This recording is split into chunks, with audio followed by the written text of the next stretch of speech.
Eh bien voilà, je crois qu'on peut y aller.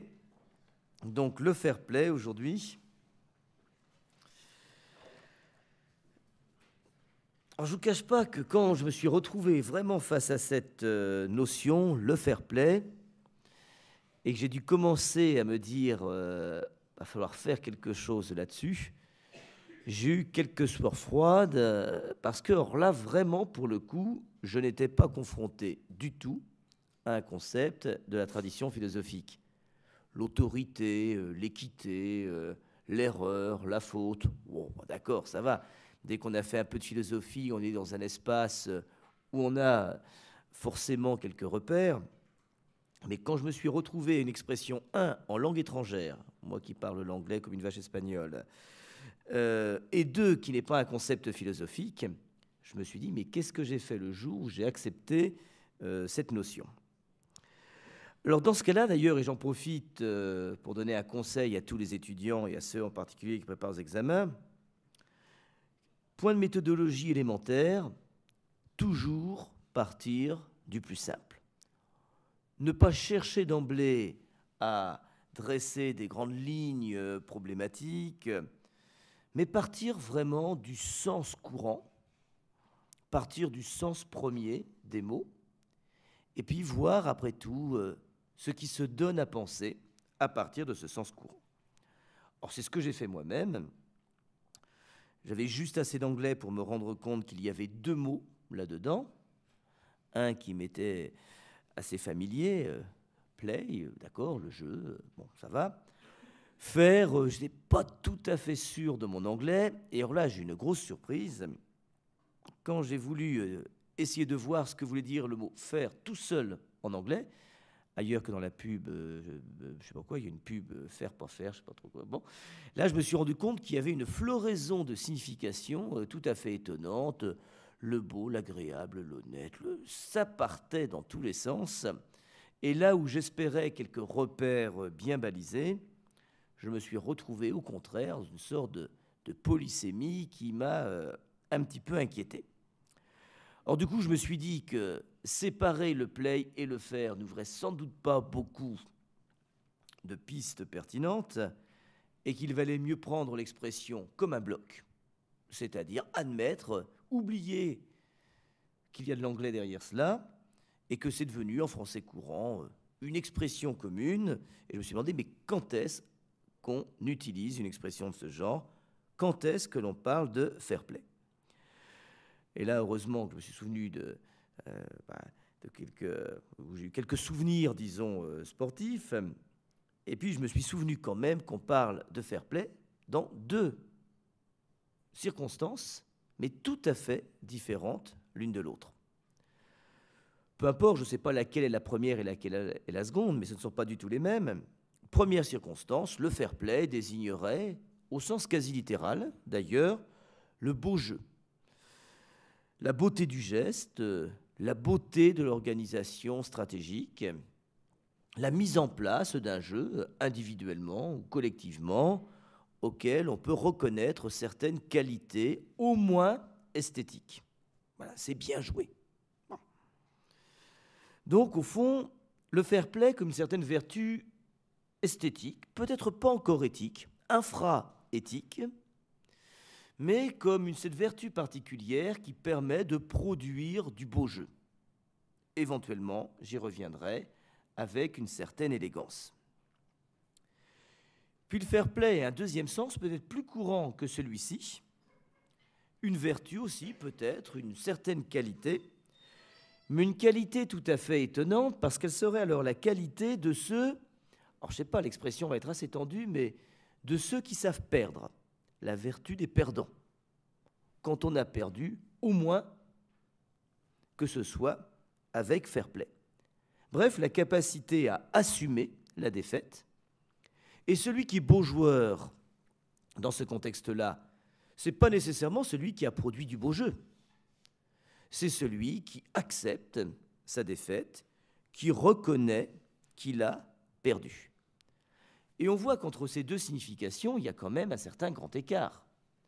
Le fair play comme vertu du beau jeu et le fair play comme capacité à reconnaître et assumer sa défaite avec une certaine grandeur d'âme, on n'est pas du tout dans la même configuration sémantique. Et d'ailleurs, un souvenir m'est aussi revenu en mémoire lorsque je me suis rendu compte que le fair play avait quelque chose à voir avec une vertu des perdants. C'est que une petite anecdote comme ça, comme on est entre nous, je crois l'été dernier, mes enfants participaient à un stage de foot, et puis alors là, il y avait plein de monde, etc. Bon, voilà. Et puis, à la fin du stage, bien sûr, des remises de récompenses. Alors, on remet des prix, le prix du meilleur technicien, le prix du meilleur gardien, le prix, je sais pas moi, du meilleur défenseur, le prix, je sais pas, on invente, c'est un peu comme l'école des fans, on invente assez de prix pour que tout le monde en ait, quoi. Hein, c'est bon. Et puis, à un moment, je me suis dit, tiens, il y a un prix du fair play. Alors, je dis, tiens, bon, là, donc, un jeune garçon, c'est même une jeune fille, je crois, bon, reçoit le prix du fair play, bon, très bien. Et puis là, j'avais mon fils à côté de moi, enfin l'un de mes enfants, qui me dit mais papa, ça veut dire quoi le prix du fair play? Oh, je dis bah, ça veut dire que c'est quelqu'un qui a sans doute été tout à fait sympathique, généreux. Et puis il me regarde, fait mais il est nul. Je dis parfois bon, on dit pas ça. Mais du coup, j'ai compris qu'au fond, prix du fair play pour lui, ça devait être un peu comme la cuillère de bois au tournoi destination, quoi. C'est bon, bah allez, c'est le prix qu'on remet à celui qui a rien gagné. Et c'est assez rigolo parce que c'est là que je me suis dit mais au fond, le fair play a fondamentalement à voir avec une certaine façon de conjurer la défaite, de l'exorciser, de la masquer un petit peu. Et c'est là que, avec un peu de cynisme peut-être, on pourrait y voir quelque chose comme une vertu des perdants. Voilà, ceux dont on vante le fair play, c'est généralement ceux qui n'ajoutent pas l'incongruité de la colère à la défaite. Voilà. La vertu de ceux qui savent perdre. Alors bien sûr, là aussi, ça ne nous conduit quand même pas très très loin, quoique. En tout cas, c'est accepter l'idée, dans ce cas-là, que ce n'était qu'un jeu. Admettre que j'ai perdu, qu'il n'y a pas mort d'homme et que ce n'était pas si grave, c'est là qu'on retrouve le verbe to play ou l'idée de jeu, c'est accepter l'idée qu'après tout, ce n'était qu'un jeu et qu'il n'y a pas lieu d'en faire des tonnes, de se mettre dans une colère considérable à cause de cela. Alors, bien sûr, quand j'ai fait ça, je me suis dit, mais alors quel est le point commun? Qu'est-ce qu'il y a de commun entre le fair play comme capacité à produire du beau jeu, dont on peut espérer qu'il sera efficace, qu'il fera de nous des vainqueurs, et le fair play comme capacité à admettre sa défaite, à reconnaître que ce n'était qu'un jeu, à assumer le fait d'avoir perdu. Et il me semble que le point commun, c'est quand même la notion d'élégance. L'élégance dans le jeu, ou alors l'élégance dans la défaite. Alors bien sûr, une élégance qui n'est pas tout à fait du même ordre. Si l'élégance, je la saisis dans le jeu, elle a plutôt une dimension esthétique, bien joué, c'était du beau jeu, c'était beau à voir. Si l'élégance est saisie du côté de celui qui reconnaît sa défaite, cette élégance a plus une valeur éthique qu'une valeur esthétique. C'est bien, après tout, de se comporter en reconnaissant que ce n'était qu'un jeu et qu'il y a des choses plus graves que de perdre un match de football ou une partie de tennis. Il y a aussi autre chose, je crois, de commun à ces deux manières de comprendre le fair play, à ces deux usages qui me semblent courants, c'est que cette élégance, commune à l'un et à l'autre, a aussi quelque chose à voir avec le respect des règles. Le beau jeu n'est beau qu'à respecter les règles qui permettent de le cadrer.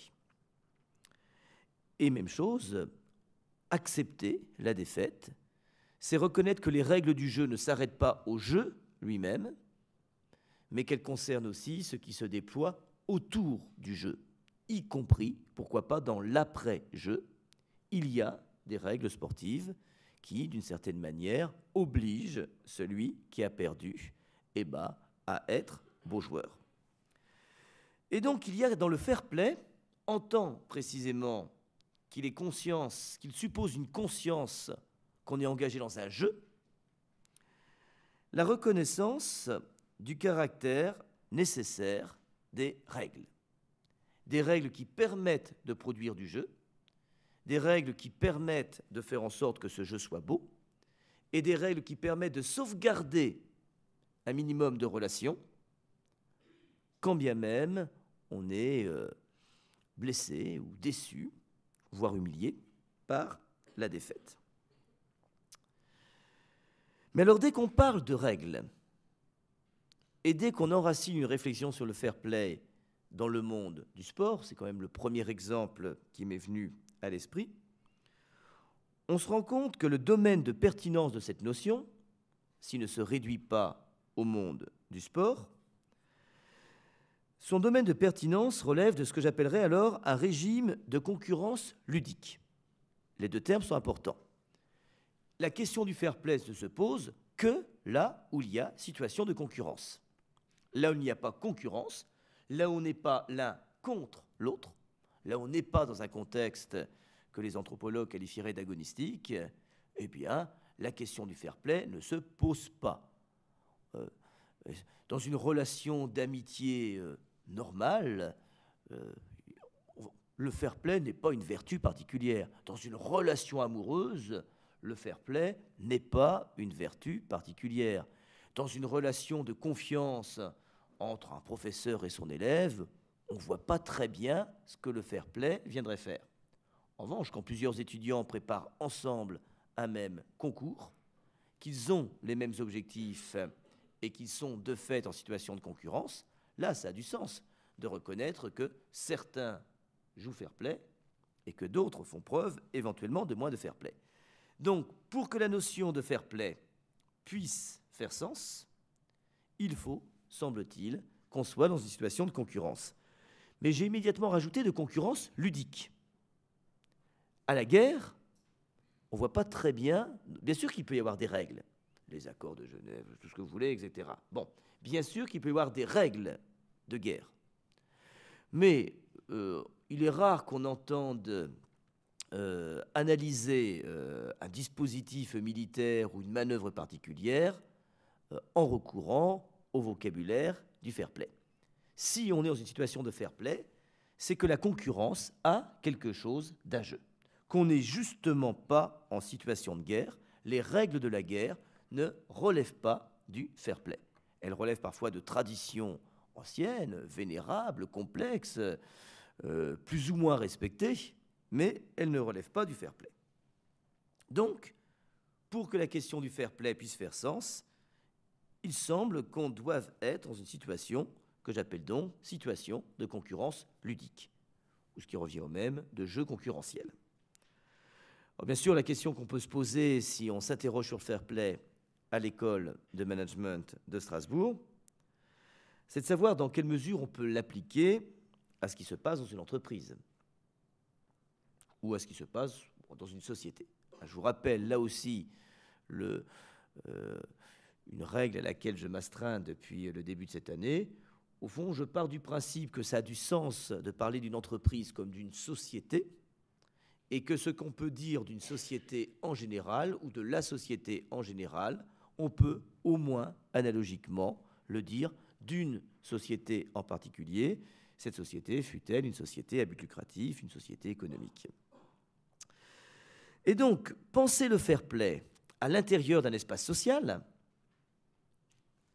une entreprise par exemple, revient bien évidemment à penser une société, une entreprise, à la fois comme un espace de concurrence, ce qui ne surprendra personne.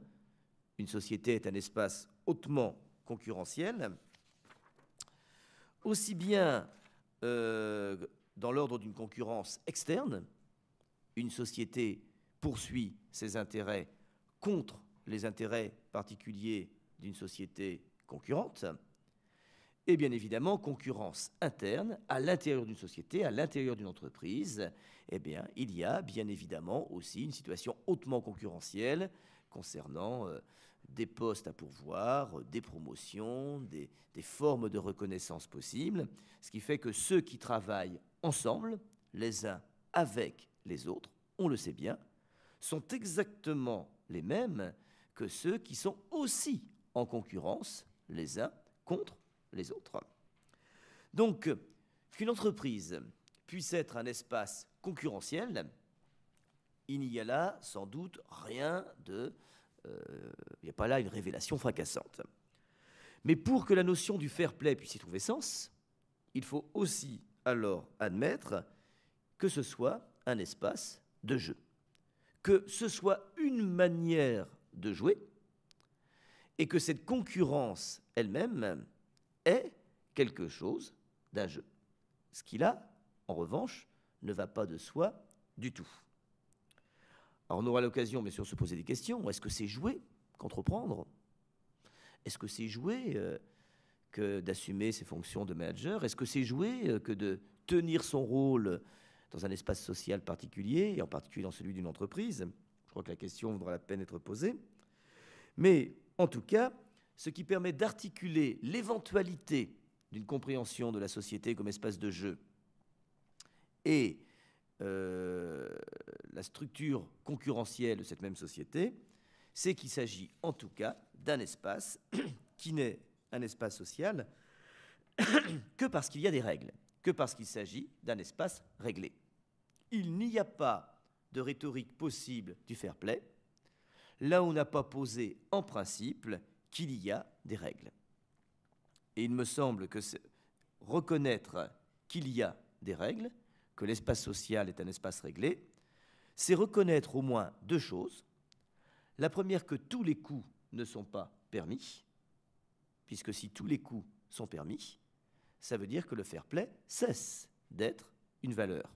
Il cesse d'être une vertu.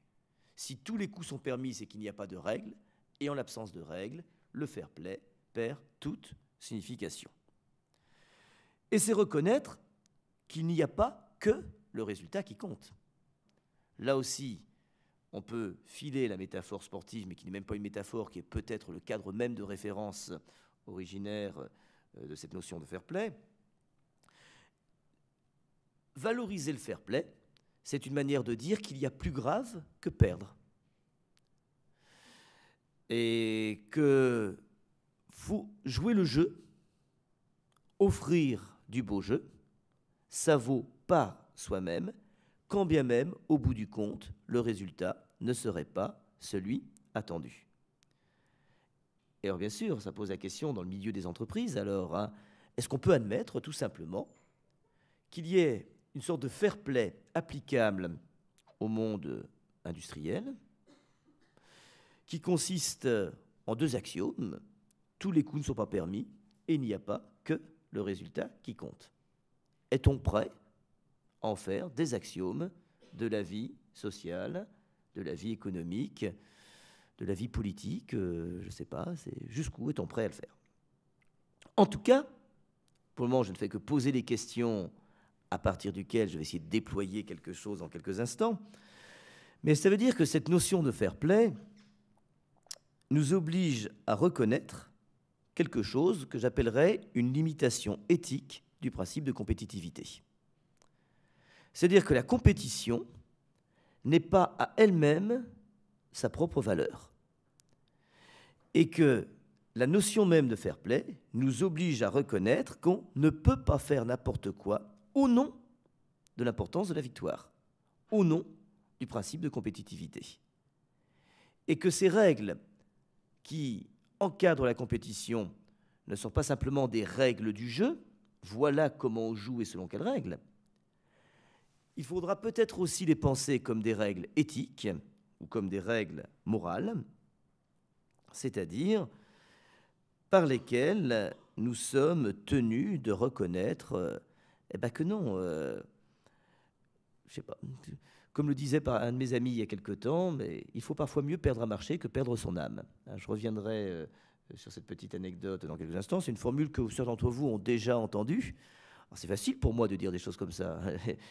J'engage rien au niveau des marchés. Mais reconnaître qu'il vaut parfois mieux perdre un marché que perdre son âme, c'est reconnaître qu'il y a des limitations éthiques au principe de compétitivité.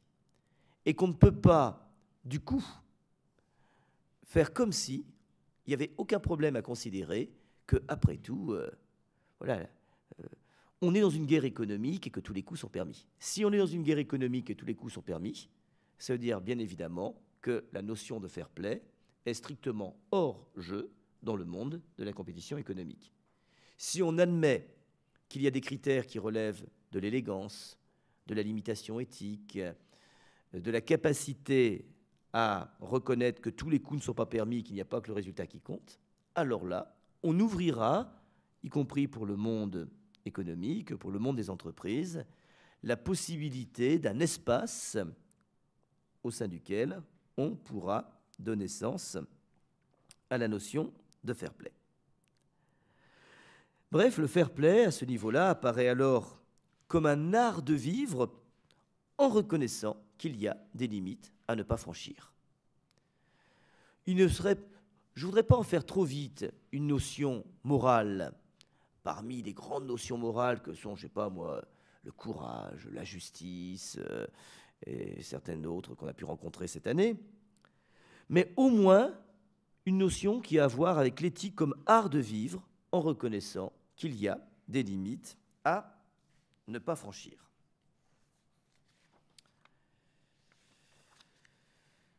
Du coup, eh bien, je vais vous proposer, à partir de ces réflexions, si vous voulez, qui ouvrent pour nous l'espace de réflexion, un espace de réflexion possible, je l'espère, un parcours en 2 temps.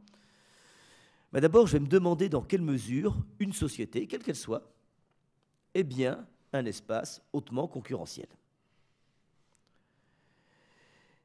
Ça me conduira à cerner ou à indiquer non pas simplement le fair play comme ce qui rend possible une limitation éthique du principe de compétitivité, mais ça m'amènera à prendre conscience que le fair play lui-même vient buter sur des limites. C'est une vertu assez limitée, quand même, y compris dans l'ordre social. Et donc, dans une deuxième partie, j'essaierai d'envisager ce que peut être un au-delà du fair play. Un au-delà du fair play qui aura à voir au minimum avec les bonnes manières et idéalement avec quelque chose comme une fermeté morale que j'essaierai d'interroger et de configurer au terme de mon parcours. Eh bien donc, pour commencer, la société comme espace hautement concurrentiel.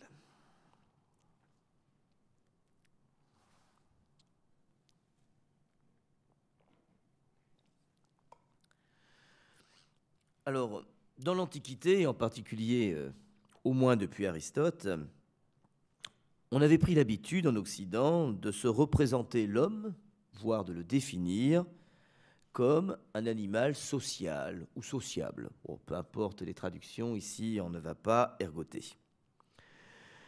Bref, définir l'homme comme un vivant social, comme un animal social, c'était se le représenter donc comme un vivant parmi d'autres, mais comme un vivant qui aspirait naturellement à la vie sociale. Et pour Aristote, se représenter l'homme comme un vivant qui aspire naturellement à la vie sociale, c'était se représenter l'homme comme celui-là même qui voit dans la société la condition de développement de ses dispositions les plus authentiquement humaines. Seule une société digne de ce nom, dans laquelle les hommes se reconnaissent comme des égaux qui ont besoin les uns des autres, était à même pour Aristote de rendre compte justement de la nature humaine, de ce qui fait qu'un homme est un homme, c'est-à-dire au fond de ce qui fait de la socialité le mode de vie le plus naturel pour l'homme. Alors, dans cette perspective qu'on pourrait juger éventuellement optimiste, il y a quelque chose dans la nature de l'homme qui le pousse à faire société, qui le pousse à rechercher la compagnie de ses semblables. Dans une telle vision de l'homme et de la société n'apparaît pas d'abord comme un espace concurrentiel. Une société qui serait un espace concurrentiel dans cette perspective, ce serait une société déjà corrompue. Ce serait une société qui souffrirait d'un déficit de socialité. ce serait une société dans laquelle les individus ne seraient pas vraiment et authentiquement associés les uns aux autres. Or, bien sûr, dans le modèle grec, il reste quand même quelque chose du principe de concurrence, y compris chez Aristote, mais la concurrence est alors tournée vers l'extérieur. La société, c'est ce qui rejette à l'extérieur d'elle-même le principe de concurrence. La société serait donc alors ce qui est en concurrence avec d'autres sociétés, d'autres peuples, d'autres cités, d'autres nations, d'autres États.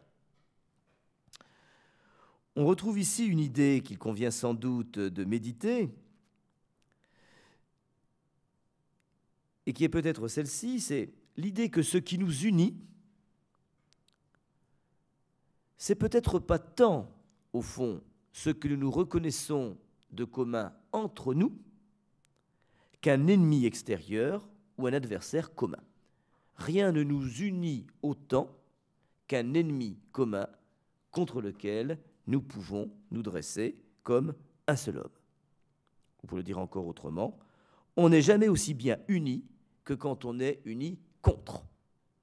C'est ce qu'on appelle parfois l'union sacrée, ce qui permet justement non pas d'abolir la concurrence, mais ce qui permet de la rejeter en dehors, de la tourner vers l'autre, contre lequel on va pouvoir se dresser tous ensemble.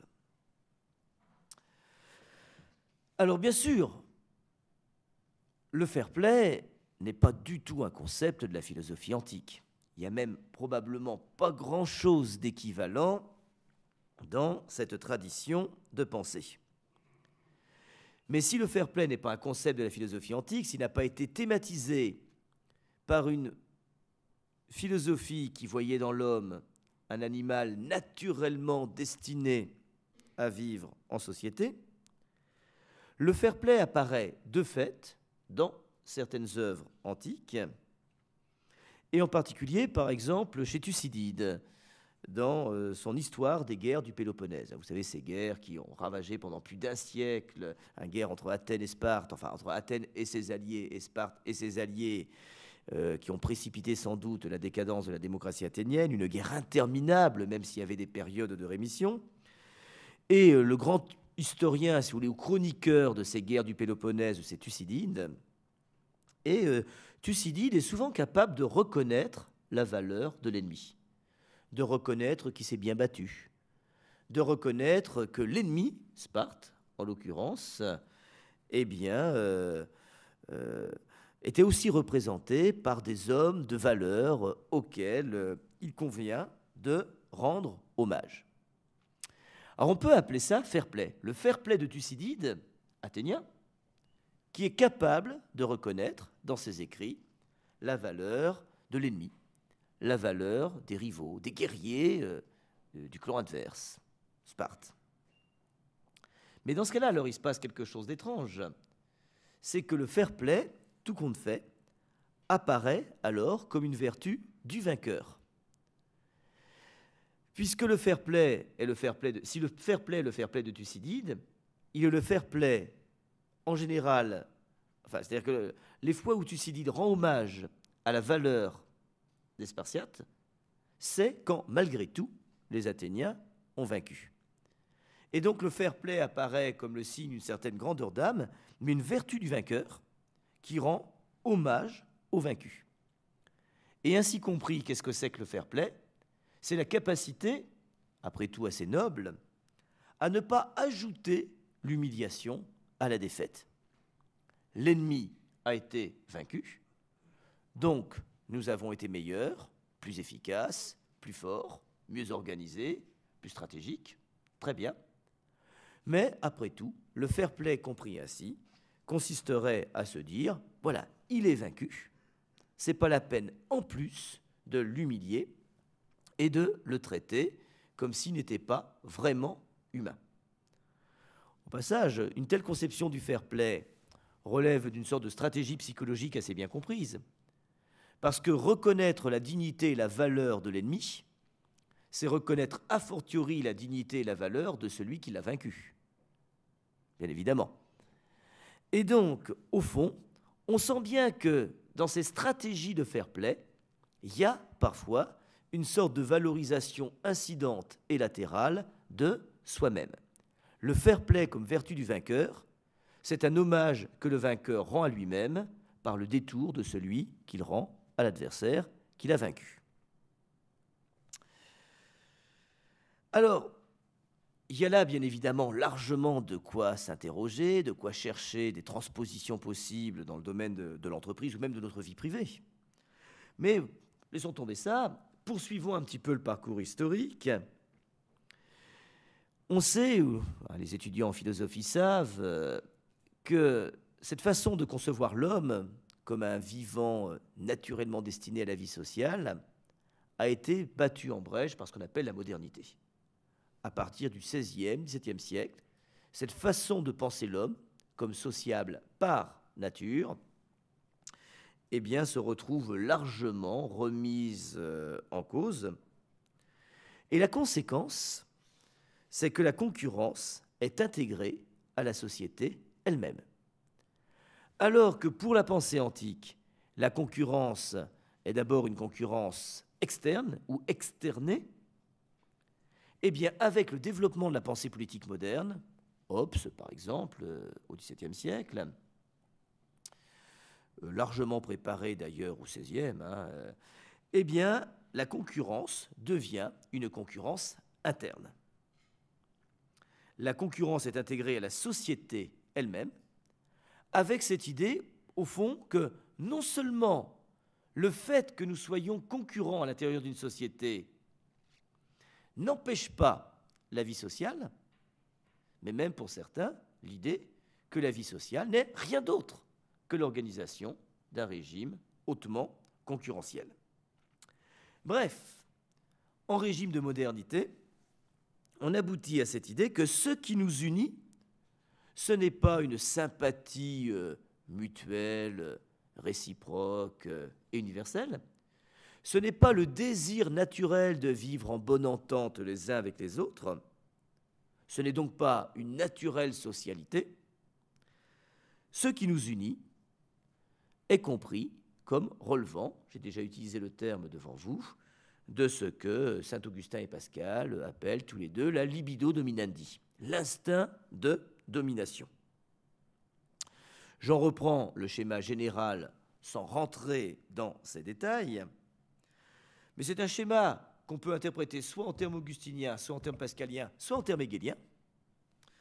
C'est l'idée, au fond, que la société est possible là où je peux conserver celui que je veux dominer. C'est-à-dire, c'est l'idée, au fond, que je ne vis avec autrui que pour satisfaire la libido dominandi et qu'il faut bien quelqu'un sur qui l'exercer si je veux pouvoir jouir de cette pulsion de domination ou de cet instinct de domination qui apparaît aux penseurs modernes comme étant le propre de l'homme, ce qui n'était pas pour les penseurs antiques.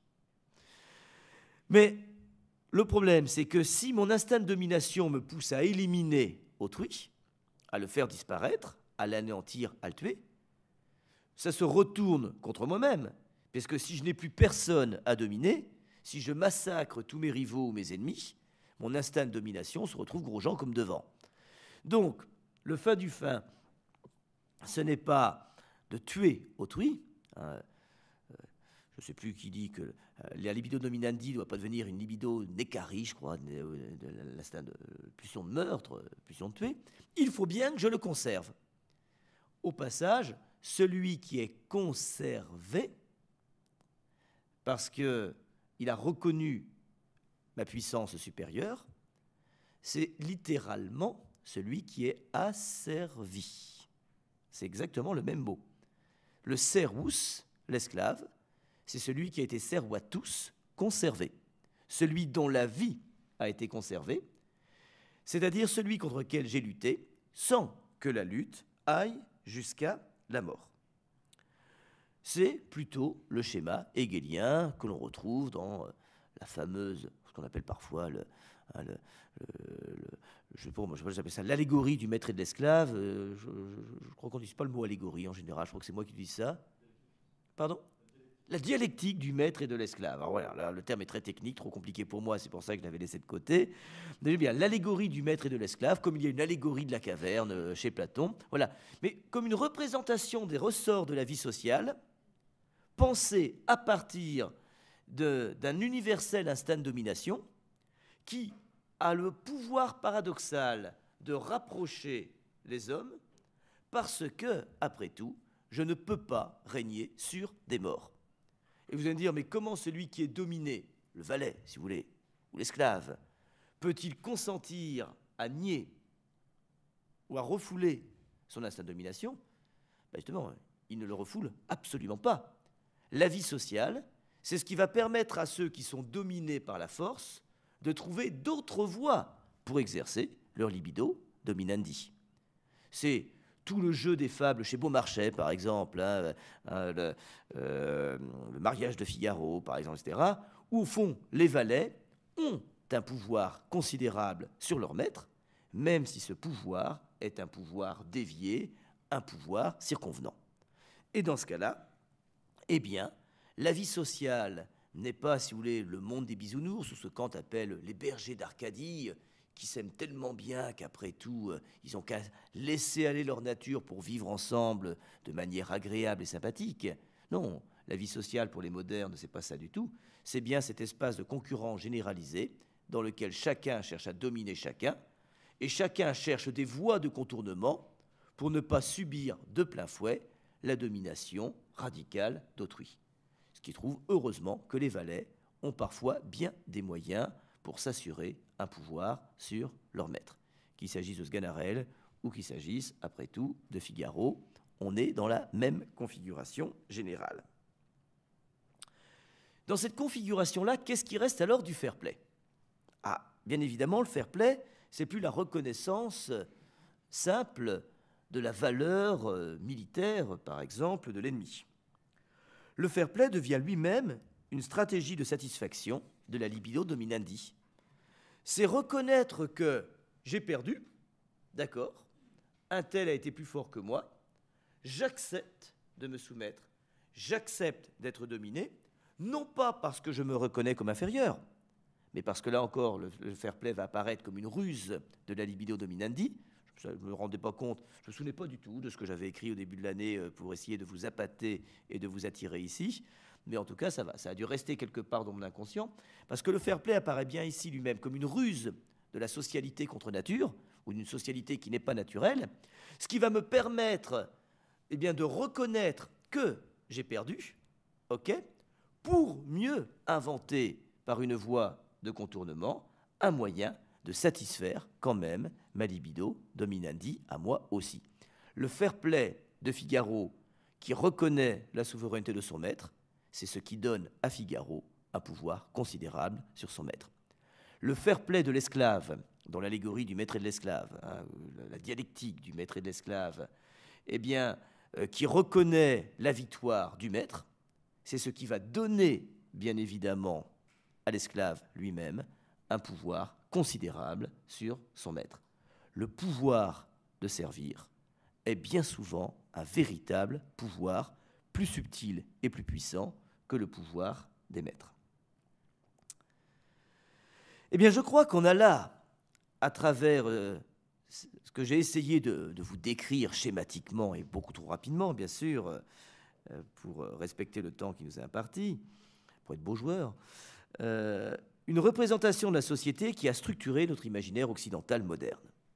L'idée, au fond, que la société est un espace de concurrence généralisé, il me semble qu'elle est devenue assez courante, assez classique, et que cette concurrence, au fond, on la voit à tous les niveaux, concurrence d'État à État, même quand les États sont alliés.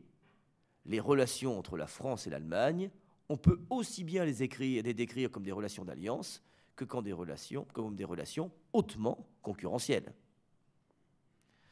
Et je crois que la réduction à l'un ou à l'autre des pôles, dans les deux cas, relèverait d'une analyse insuffisante. Ne les penser qu'en termes de concurrence, c'est oublier que la concurrence n'empêche pas des alliances. les penser seulement en termes d'alliance, c'est oublier que toute alliance réelle est une alliance concurrentielle. L'alliance que je fais avec quelqu'un n'abolit pas par là même ce qui fait que nous sommes concurrents. Concurrence de société à société, concurrence bien sûr d'individu à individu. Alors si vous voulez, là aussi reprenons, j'ai pour le moment simplement cherché à organiser ma présentation autour de deux grands pôles, la conception antique de la vie sociale et des ressorts de cette vie sociale, et la conception moderne, hautement concurrentielle, des ressorts de cette vie sociale. Je vous propose de prendre le temps de rentrer quand même un peu plus dans les détails et de voir quand même comment ça s'est constitué, peu à peu, cet imaginaire, justement, proprement occidental, d'une société comprise comme espace hautement concurrentiel. Et je me suis dit que ça valait peut-être la peine de s'arrêter sur 4 temps forts de cette histoire. Le moment hobbesien, le moment des moralistes du XVIIe siècle, La Rochefoucauld, le moment kantien, on va voir qu'il est important, puis le moment sociologique, Pierre Bourdieu. Donc rapidement, un petit parcours à travers ces quatre moments. Hobbes, je ne sais pas dans quelle mesure il vous est familier ou non. Bon, disons que Hobbes, et je tiens à le signaler, qui était un type tout à fait doux, tout à fait délicat, c'était pas une brute épaisse, voyait dans l'état social lui-même une sorte de persistance presque pathologique de l'état de nature étant compris comme un état de guerre de chacun contre chacun. Alors là, on est aux antipodes d'Aristote. Pour Aristote, l'homme aspire naturellement à vivre en société sympathique avec ses semblables. Pour Hobbes, pas du tout. L'homme aspire fondamentalement à s'opposer à autrui, à le dominer, voire à le tuer. L'état de nature, c'est-à-dire l'état hors société, est un état de guerre de chacun contre chacun. Donc ce que Hobbes imagine comme ce que pourrait être la condition des hommes s'ils n'étaient pas gouvernés par les lois et si un pouvoir coercitif et fort ne s'exerçait pas sur eux pour les empêcher de faire tourner cette concurrence généralisée en guerre civile absolument meurtrière. Or, ce qui est important chez Hobbes, c'est que l'institution de l'état civil ne change rien à notre nature. Si à l'état de nature, nous sommes dans un état de guerre de chacun contre chacun, au sein duquel, pour reprendre la fameuse formule de Hobbes, l'homme est un loup pour l'homme, homo homini lupus, eh bien, à l'état civil, notre nature n'est pas modifiée. Nos conditions d'existence sont modifiées, mais pas notre nature. Et donc, qu'est-ce que c'est que la vie sociale pour Hobbes? Ce n'est pas ce qui est rendu possible par une modification de notre nature, c'est ce qui est rendu possible malgré notre nature hautement concurrentielle, notre nature essentiellement violente. Je vous rappelle le schéma hobbesien dans les grandes lignes. Les hommes sont certes animés par une sorte de libido dominandi absolument dévastatrice qui fait que l'état de nature est un état de guerre absolument terrifiant, mais il y a dans les hommes une deuxième passion, pour Hobbes, qui est la peur. Ils ont tous la trouille de mourir, et à l'état de nature, ils ont bien des raisons d'avoir peur. Et donc c'est la peur qui va être bonne conseillère, qui va obliger les hommes à se rapprocher et à consentir à quelque chose comme un pacte de non-agression. Mais ces mêmes hommes n'ont aucune raison de respecter ce pacte, puisque leur instinct de domination reste entier, et ils vont comprendre, nous dit Hobbes, qu'il y a une seule façon de faire en sorte que ce pacte soit respecté, c'est qu'ils acceptent d'instituer une puissance supérieure à ce que Hobbes a appelé l'État Léviathan, une puissance coercitive extrêmement forte qui va pouvoir contraindre chacun à respecter les termes de ce pacte originel. Et donc, on a bien sûr une conception de la vie sociale assez sombre, qui consiste à nous dire à peu près ceci: si les hommes à l'état civil vivent ensemble, ce n'est pas parce qu'ils sont naturellement sociables, absolument pas. C'est parce que ils ont peur pour leur peau, ils ont suffisamment peur de mourir pour consentir à ce qu'il y ait des règles qu'ils n'aiment absolument pas, mais qui ont bien pour fonction d'assurer leur survie. Mais leur nature n'étant pas changée, autrui reste et demeure un concurrent, un adversaire, un rival. Simplement, les règles de ma vie sociale m'obligent à accepter justement que cette concurrence soit réglée. Que tous les coups ne soient pas permis, non pas parce que moralement j'ai intégré ces règles, mais parce que la peur qui était la mienne à l'état de nature, peur de mourir de mort violente, reste aussi la mienne à l'état civil, peur de la puissance coercitive de l'État qui peut s'abattre sur moi à n'importe quel moment. Et donc, si je joue un tout petit peu avec l'image du fair-play, le fair-play de l'homme hobbesien, c'est pas du tout le goût du beau jeu, bien joué, ça on verra que ce sera les moralistes du XVIIe, bien jouer son jeu dans l'espace social de manière à ce que ça ait un petit peu de la gueule, pas du tout. Le fair-play est ici le fair-play minimal, respect à contre-cœur de règles que j'éprouve comme oppressantes, opprimantes, coercitives, mais auxquelles je préfère me soumettre parce que la peur d'une puissance supérieure à la mienne qui se retournerait contre moi, me retient d'exprimer toute la violence que je porte en moi. Donc, dans le meilleur des cas ici, le fair-play se trouve réduit à un respect à contre-cœur des règles du jeu, mais dans un cadre qui reste un cadre stratégique. Si on veut appeler ça fair-play, c'est encore une sorte de ruse de la libido dominandi qui sait que pour pouvoir s'exercer, il faut qu'elle puisse, au minimum, survivre. Deuxième temps intéressant, à la même époque que Hobbes, un autre courant de pensée qui n'est pas fondamentalement à rebours de Hobbes, vous savez qu'on a appelé le XVIIe siècle le siècle de Saint-Augustin. C'est curieux quand on dit que Saint-Augustin est du Ve siècle, mais pour dire que la vision augustinienne de l'homme et de la société, l'anthropologie sociale de Saint-Augustin, c'est l'anthropologie sociale dominante du XVIIe siècle. Au fond, la société est un espace de concurrence généralisée dont le moteur est l'amour propre. Souvenez-vous cette formule d'Augustin, deux amours ont bâti deux cités, l'amour de soi jusqu'à la haine de Dieu, la cité des hommes, l'amour de Dieu jusqu'à la haine de soi, la cité de Dieu. Et donc la cité des hommes pour Saint-Augustin, c'est bien ça, c'est ce qui est fondé sur un seul principe, l'amour absolu de soi, la préférence absolue de chacun pour lui-même, cette capacité qu'a chacun de s'aimer lui-même infiniment. Eh bien, ce qu'on appelle les moralistes au XVIIe siècle, La Bruyère, La Rochefoucauld, ces gens-là, partagent la même anthropologie fondamentale que celle que je viens de vous décrire.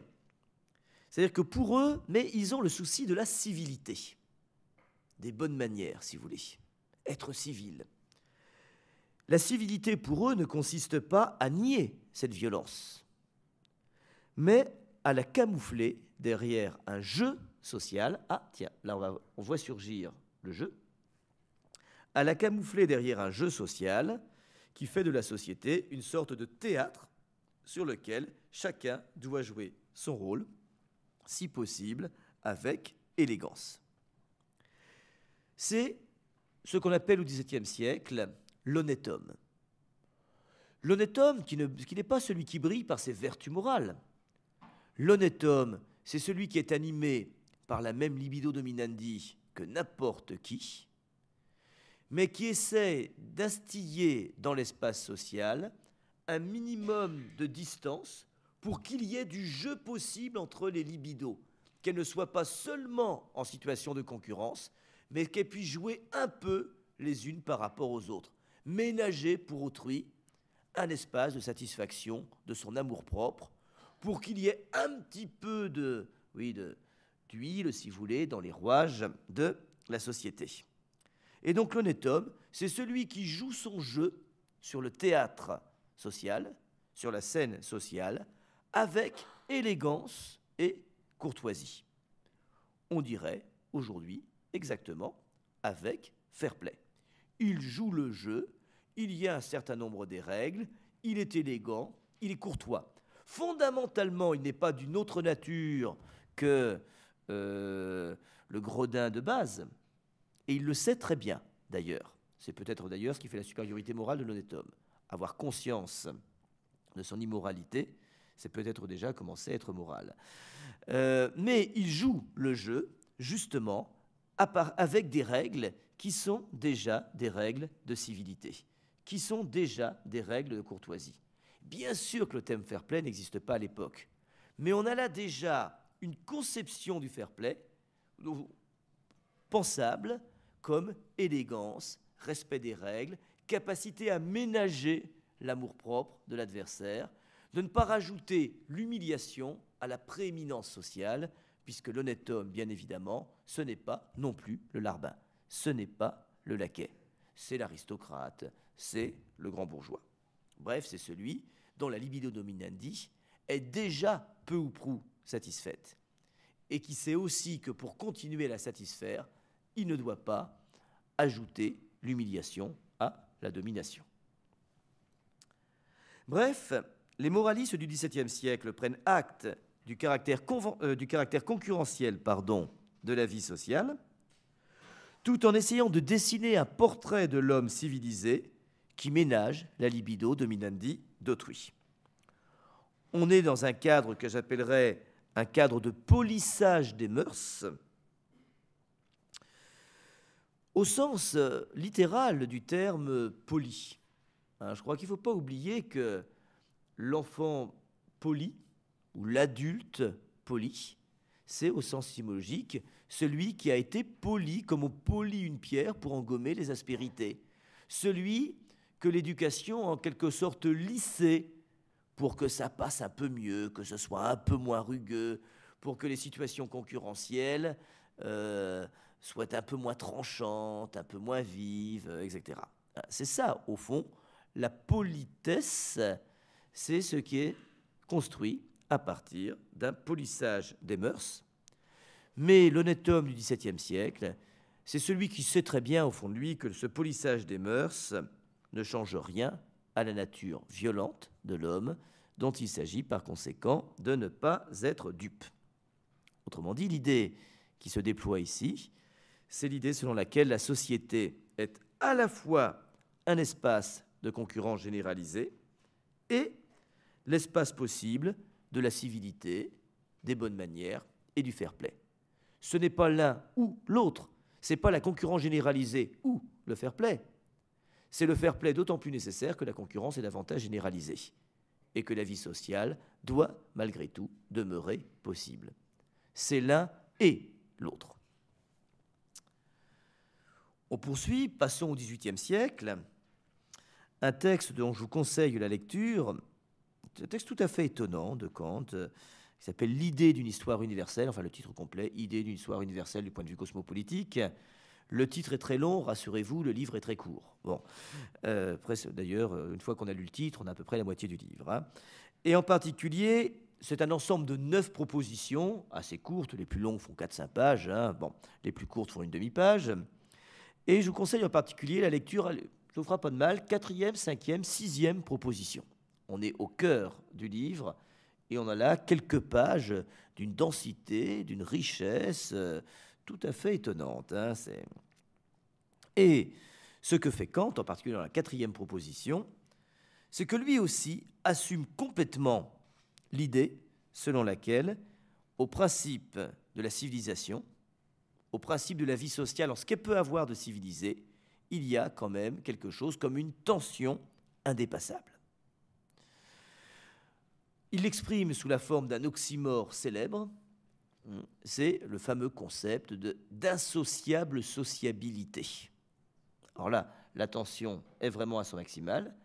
Kant ne considère pas qu'il doit choisir entre une représentation optimiste de la vie sociale, c'est-à-dire d'une humanité naturellement sociable, qui inclinerait naturellement à la vie sociale, ou une représentation plutôt sombre, pessimiste, homo mini lupus, l'homme est un loup pour l'homme, et la vie sociale est un état de concurrence généralisée. Non, Kant conjoint les deux, mais pas en les ménageant l'un par rapport à l'autre, comme le faisaient les moralistes du XVIIe, mais en assumant ce que la tension peut avoir radical.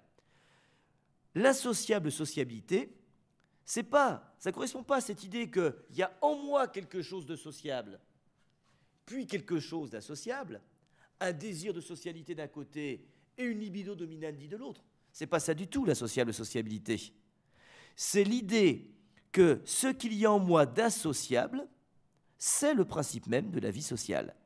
Ce qui me pousse à lutter contre autrui, à voir dans autrui un concurrent, c'est précisément ce à partir de quoi se structure un espace social. Je vous propose la définition kantienne de cette fameuse insociable sociabilité. Je le cite. C'est une inclination à entrer en société, doublée d'une répulsion générale à le faire, menaçant constamment de désagréger cette société. Ce qui structure la vie sociale, c'est-à-dire le principe de concurrence, chacun veut dominer chacun veut dépasser chacun, est à la fois ce qui configure l'espace social, mais ce qui, bien évidemment, constitue aussi, pour cet espace social, une menace permanente. Il y a une jolie, enfin une jolie, je ne sais pas si elle est jolie, mais une métaphore assez parlante que Kant utilise. Il imagine des arbres dans un enclos qui ont été plantés à l'allemande. Enfin, quand je dis ça, excusez-moi, c'est parce que Kant est prussien. Bon voilà, alors, j'imagine ce que c'est que l'ordre pour Kant. Voilà, hop, dérangé, avec des écarts bien fixés, assez près les uns des autres, pas trop loin les uns des autres. Et l'idée, nous dit Kant, c'est que voilà, chacun de ces arbres va vouloir le maximum de lumière. Libido dominandi, je veux plus de lumière que l'arbre qui est à côté de moi, parce que je veux plus de force, plus de puissance, plus de hauteur. Mais résultat, si chaque arbre, nous dit Kant, veut aller chercher la lumière au-dessus de la tête de son voisin, tous poussent plus haut et plus droit. Alors que le pauvre petit arbre qui pousse en dehors de l'enclos, lui, il va pousser tout croum, tout tordu, et puis il ne sera pas beau. Hein, voilà. Mais les arbres qui sont dans l'enclos, ils vont pousser bien beau et bien droit. Et au fond, chaque arbre bénéficie pour lui-même d'une situation de concurrence généralisée qui le pousse à aller chercher plus de lumière que ses associés qui sont en même temps des rivaux. Mais du coup, nous dit Kant, la société entière y gagne, parce que si chacun veut faire mieux que chacun, eh bien, on peut appeler ça une sorte d'émulation concurrentielle qui, d'après Kant, on voit ici, bien sûr, se mettre en place les principes d'un libéralisme social et éthique. Chacun y gagne parce que la société tout entière y gagne. Et donc, pour Kant, les principes de la vie sociale sont l'ambition, l'instinct de domination et la cupidité. Qu'est-ce qui nous rend capables de vivre ensemble ? Ce ne sont pas des qualités naturelles sympathiques, c'est au contraire des qualités bien peu sympathiques par elles-mêmes, nous dit Kant, ambition, instinct de domination et cupidité. Et il y a là à la fois ce qui rend possible les structures sociales, mais aussi ce qui les menace. Je poursuis comme ça mon petite histoire des représentations concurrentielles de la société, et je la termine avec Bourdieu, qui emprunte, vous le savez peut-être, à la physique la notion de champ. Hein, quand il y a un champ en physique, un champ gravitationnel, un champ électromagnétique, eh bien c'est qu'il y a des forces qui, à la fois, s'attirent et se repoussent, ce qui permet l'équilibre du champ. Si les forces, je ne sais pas moi par exemple, sortantes compensent les forces entrantes, si la force je ne sais pas moi, inertielle de la Lune est compensée par la force gravitationnelle, et bien dans ce cas-là, la Lune tourne de manière équilibrée autour de la Terre, même chose avec un seau d'eau, bon voilà, des choses que vous connaissez, bon peu importe. Hein.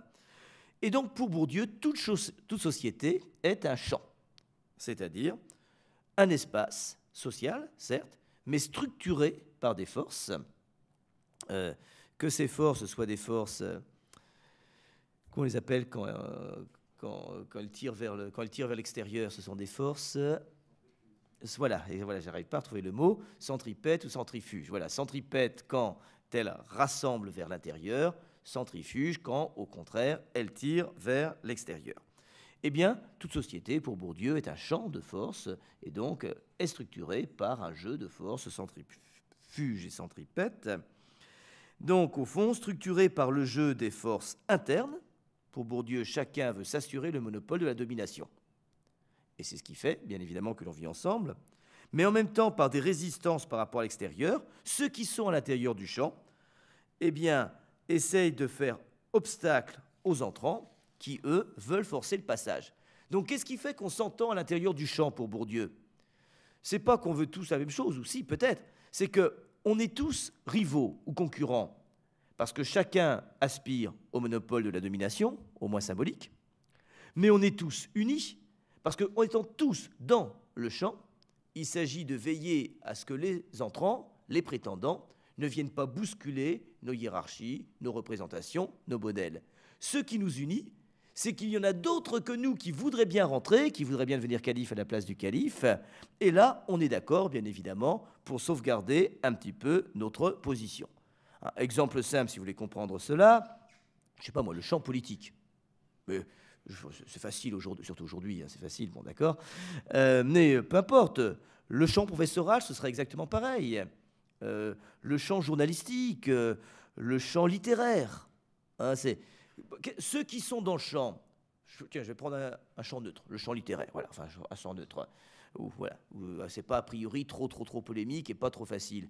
Alors bien sûr, on peut vous vendre le champ littéraire comme un espace social extrêmement policé, où chacun ne vit que par amour de l'art, sans éprouver la moindre sentiment d'animosité envers ceux qui vendent plus de livres que lui, parce que tout le monde s'en... Mais bon, bien sûr, vous pouvez vendre ça à, je sais pas moi, une émission pour enfants, mais enfin bon, on sait bien que c'est pas vrai. Hein, on sait bien que, bien sûr, à l'intérieur du champ littéraire, les écrivains sont en situation de rivalité les uns par rapport aux autres, et que, bien évidemment, ils cherchent un monopole, alors pour ceux qui le peuvent, eh bien, pour le nombre de ventes, monopole pour la reconnaissance de ses pairs, peu importe. Là aussi, il y a des ruses et des stratégies qui permettent des phénomènes de compensation. Et si je n'ai pas vendu, comme Marc Lévy, 400 000 exemplaires, au moins, eh bien, que je jouisse de la reconnaissance de mes pairs avec un petit prix littéraire, d'accord, j'aurais vendu que 10 000, mais j'ai été reconnu. Bon, voilà, ça, ce sont des stratégies internes. Et puis, bien évidemment, il y a des entrants.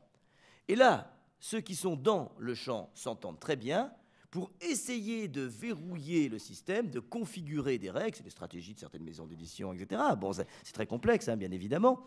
Et du coup, ce qui les unit, c'est précisément le fait qu'il y ait hors du champ des gens qui les menacent tous et qui pourraient, s'ils faisaient sauter les verrous, modifier les équilibres à l'intérieur du champ et porter préjudice à ceux qui sont à l'intérieur. Bref, ce que nous explique Bourdieu, c'est que, au fond, dans un champ, qu'est-ce qui se passe? Chacun joue son rôle. Chacun joue le jeu. Les entrants jouent un rôle d'entrant, c'est-à-dire, en gros, un rôle de subversion. Un jeune prof, c'est quelqu'un qui ne veut pas enseigner comme ses aînés. C'est normal, parce qu'ils sont vieux. Bon, d'accord. Ne vous inquiétez pas, quand il sera dans le champ, il enseignera exactement comme eux. Mais tant qu'il n'y est pas, il faut qu'il puisse arriver avec une certaine représentation de sa propre subversion. C'est son jeu. Et généralement, ils le font. Bon, d'accord. Les jeunes écrivains, ils ne veulent surtout pas écrire comme les écrivains en place, même s'ils finiront par écrire exactement comme eux. Les jeunes politiques, ils veulent faire de la politique autrement. Puis ils sont sincères. C'est leur rôle. Bon. Bien sûr qu'après, ils feront à peu près la politique comme Cahuzac. Bon, ça d'accord, mais bon, ils ont le temps de devenir vieux. Bon.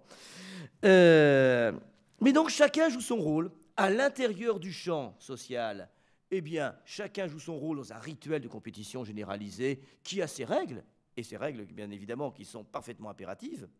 Les entrants jouent aussi le rôle à l'extérieur du champ. Bref, chacun respecte les règles, sous peine d'exclusion ou sous peine de marginalisation. Prenons un exemple de la manière... Alors, je dis, il y a plusieurs manières de respecter les règles. Prenons l'exemple d'un cadre ambitieux qui vise une promotion. Il a, en gros, deux solutions. Soit il respecte les règles formellement, sa candidature, voilà. Et dans ce cas-là, on dira, bon ben voilà, il joue fair play. Je joue le jeu, je pose ma candidature. On peut imaginer un autre moyen plus retors, où il s'amuse à discréditer, par exemple, ses concurrents. Oh, vous savez, lui, je ne prendrais vraiment pas lui, hein, parce qu'il est nul. Puis vous ne savez pas ce qu'il a fait. Il a failli nous couler la boîte la semaine dernière. Bon, voilà, ok. Dans ce cas-là, on jugera spontanément que ce n'est pas très fair-play. Donc, fair-play s'il y a respect des règles, pas très fair-play si ça se voit trop qu'on est dans une situation hautement concurrentielle.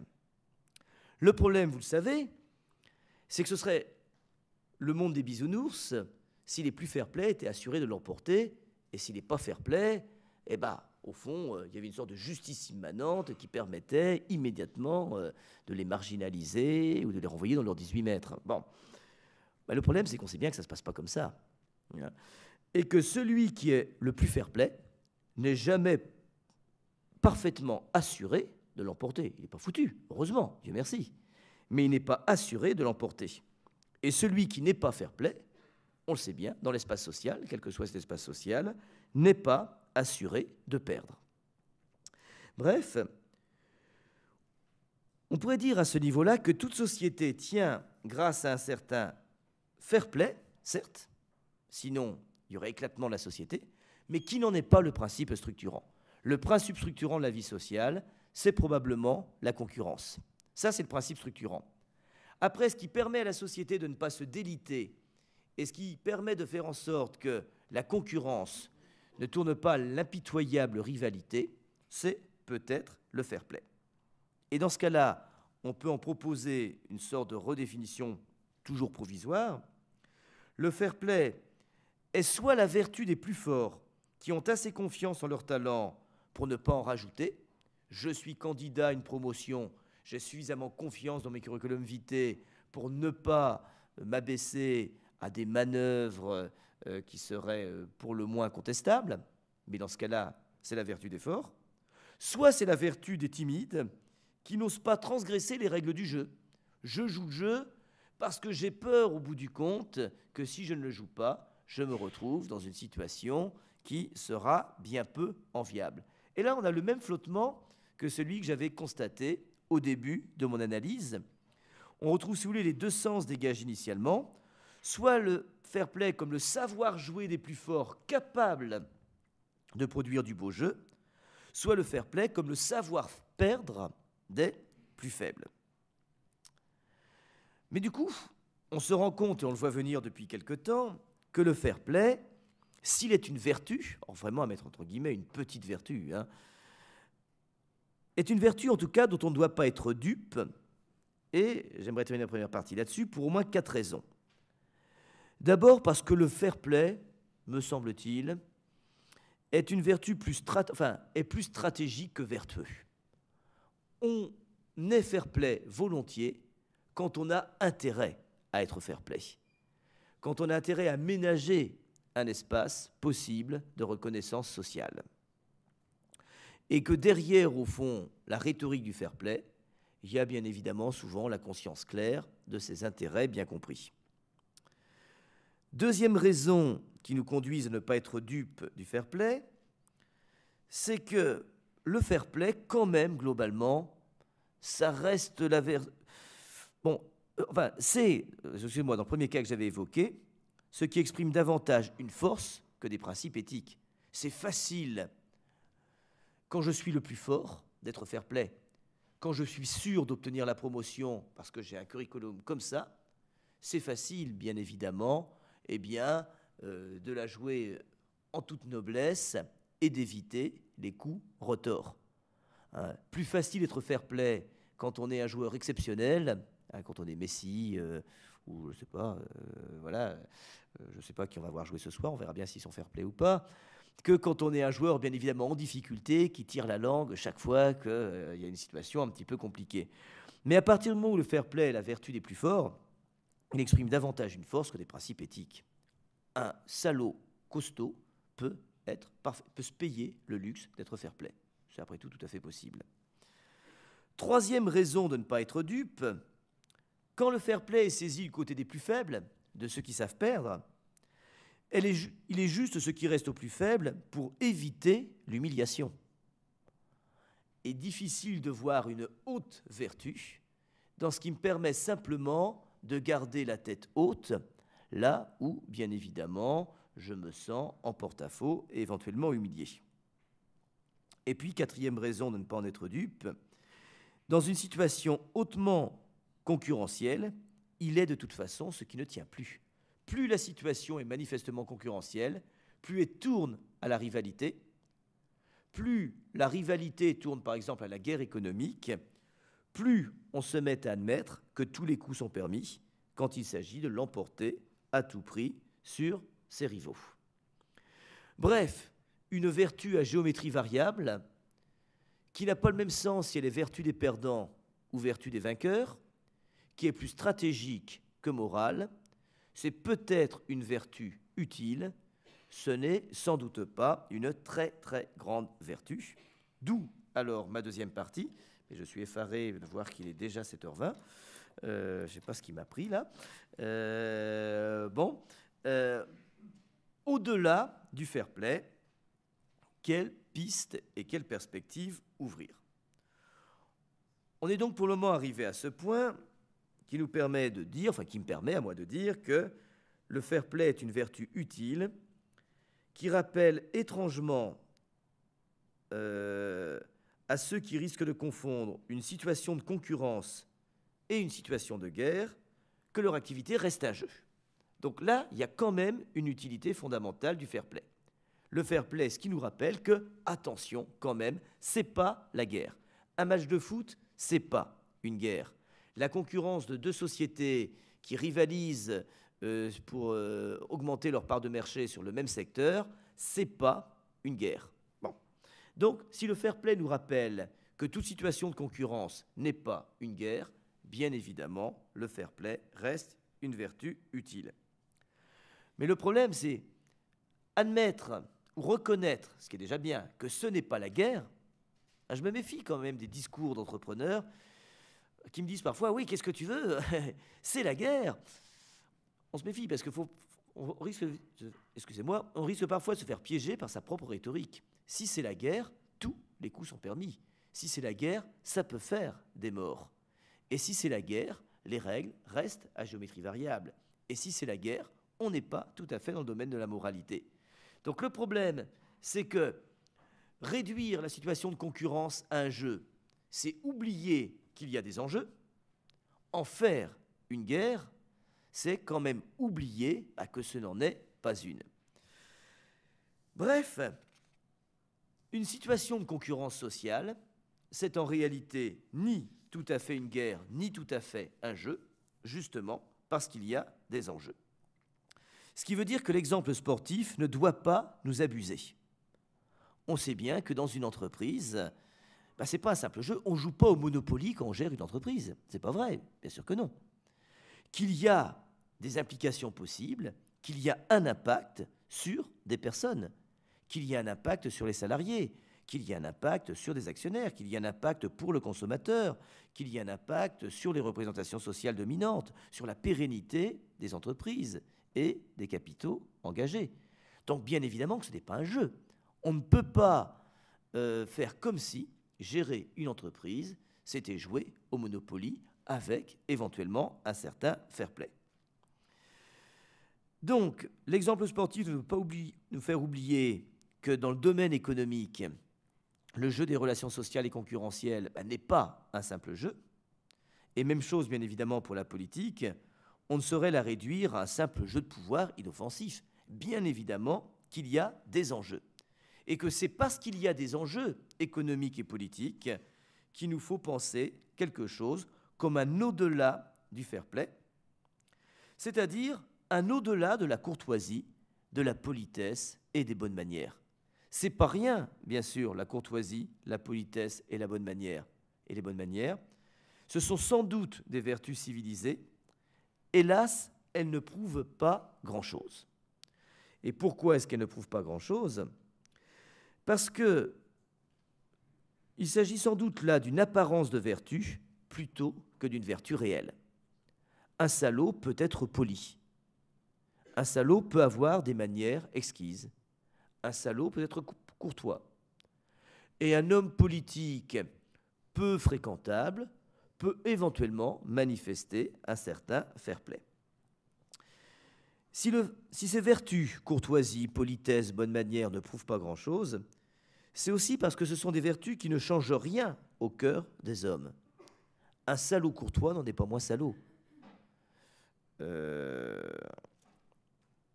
Pourtant, est-ce que ça veut dire alors qu'on pourrait compter pour rien ces valeurs que j'ai considérées comme des valeurs civilisées, que sont les valeurs de la courtoisie, de la politesse et des bonnes manières? Eh bien non. Et c'est là que c'est compliqué, on ne peut pas les compter pour rien. On sait bien que l'éducation commence par là. Et que l'enfant de 3-4 ans est incapable d'intérioriser des règles morales ou des règles éthiques, mais qu'il est déjà capable d'intégrer des règles de politesse et de courtoisie. Et que si sous prétexte que ce n'est pas grand-chose et que ça ne prouve rien, on lui dit « Oh non, allez, pas la peine de dire bonjour, ce sont des conventions sociales, pas la peine de dire s'il te plaît, oh non, c'est d'un snobisme petit bourgeois complètement décadent », ben, le problème, c'est que sous prétexte de lui éviter des petites choses, on prend le risque de ne jamais l'ouvrir aux grandes. Et que si la politesse est une petite vertu, elle est, comme le dit André Comte-Sponville, une petite vertu qui en prépare sans doute de grandes. Ben, je crois que le fair-play, c'est un peu la même chose. Une petite vertu, sans doute, mais qui reste indispensable. Pourquoi ? Mais parce qu'elle implique quand même, et malgré tout, dans une situation sociale toujours tendue, toujours concurrentielle, une prise en compte d'autrui, de ses attentes, de ses intérêts légitimes. Dire « s'il te plaît » pour un enfant, ce n'est pas prouver qu'il est moralisé, absolument pas. C'est montrer qu'il est capable de prendre en compte une attente d'autrui, qu'il est capable de ne pas rester replié sur sa propre libido, sur sa propre sensibilité, sur ses propres pulsions. Bref, ces petites vertus, courtoisie, politesse, bonne manière, que je traite par analogie au fair-play, sont des vertus qui nous arrachent à nos pulsions égoïstes, à nos pulsions primaires, en ce qu'elles ont d'incompatible avec la vie sociale. Ce sont des vertus qui donnent du jeu à la vie sociale. Toutefois, il va de soi qu'un fair-play qui ne serait que fair-play, une politesse qui ne serait que politesse, des bonnes manières qui ne seraient rien d'autre que des bonnes manières, ferait un individu sans profondeur et sans intériorité. L'enfant dépourvu de bonnes manières, c'est l'enfant qui risque d'avoir du mal à sortir de son égoïsme primaire, mais l'adulte qui n'en serait resté qu'aux bonnes manières serait un adulte sans profondeur morale. Et dans ce cas-là, on fausse la vie sociale aussi bien dans un cas que dans l'autre.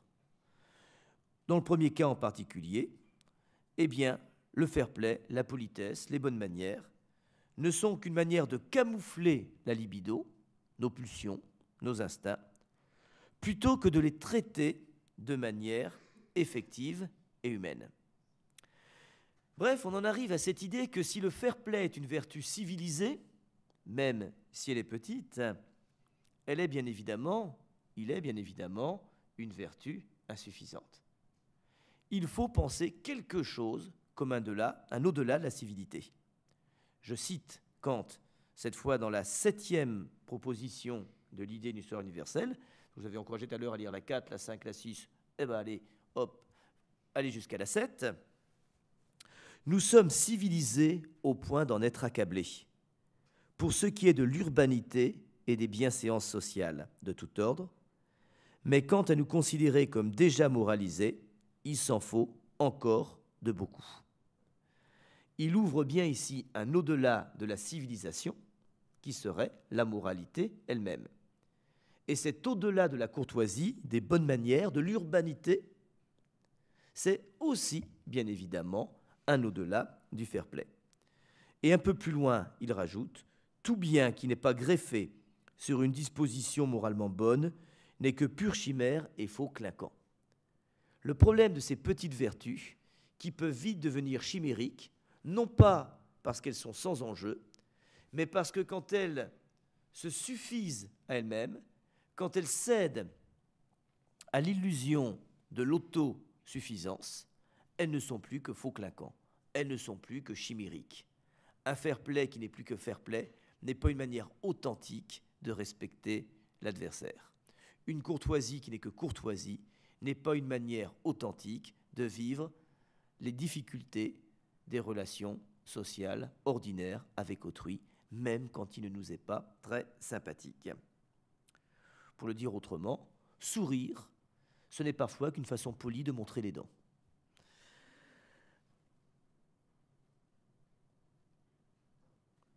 Alors justement, je voudrais... non, je vois que le temps passe et que je vais obliger... je vais finir alors, tant pis là-dessus, je ne vais pas finir sur la conclusion que j'avais prévue, je vais finir sur une anecdote, quelque chose qu'on m'a rapporté il y a peu de temps. Mais alors le problème, c'est que j'arrive plus à savoir si je l'ai lu quelque part ou si c'est un entretien que j'ai eu récemment avec un chef d'entreprise qui à la retraite aujourd'hui et qui m'a raconté quelques-unes de ses mésaventures. Alors vous me pardonnerez un petit peu le flottement, mais il me semble que ça peut peut-être ouvrir à la discussion que je l'espère, on aura le temps d'avoir ensemble après ceci. Je vous disais que sourire est parfois une façon polie de montrer les dents, et on sait bien que, aussi dans le milieu des entreprises, et pas du tout particulièrement dans ce milieu-là, eh bien, il y a sans doute aussi quelques requins dont les bonnes manières sont aussi voyantes que superficielles. Et justement, l'épisode auquel je fais référence concerne une situation de marché public, d'appel d'offres pour des marchés publics, et dans une région, pas tout à fait au sud, pas tout à fait au centre de notre pays, mais où l'une des entreprises dont j'essaie de vous parler, justement, eh bien, d'un seul coup a découvert que ces appels d'offres, en réalité, ne se réglaient pas dans les mairies, mais se réglaient dans des salons un peu spéciaux où quelques hommes politiques bénéficiaient de certaines prestations très, très, très privées. Bon.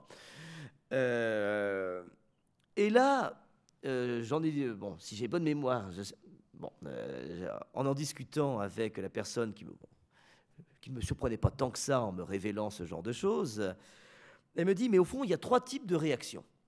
Première réaction, paraît-il la plus courante, quand on dit ceci à des politiques locaux, des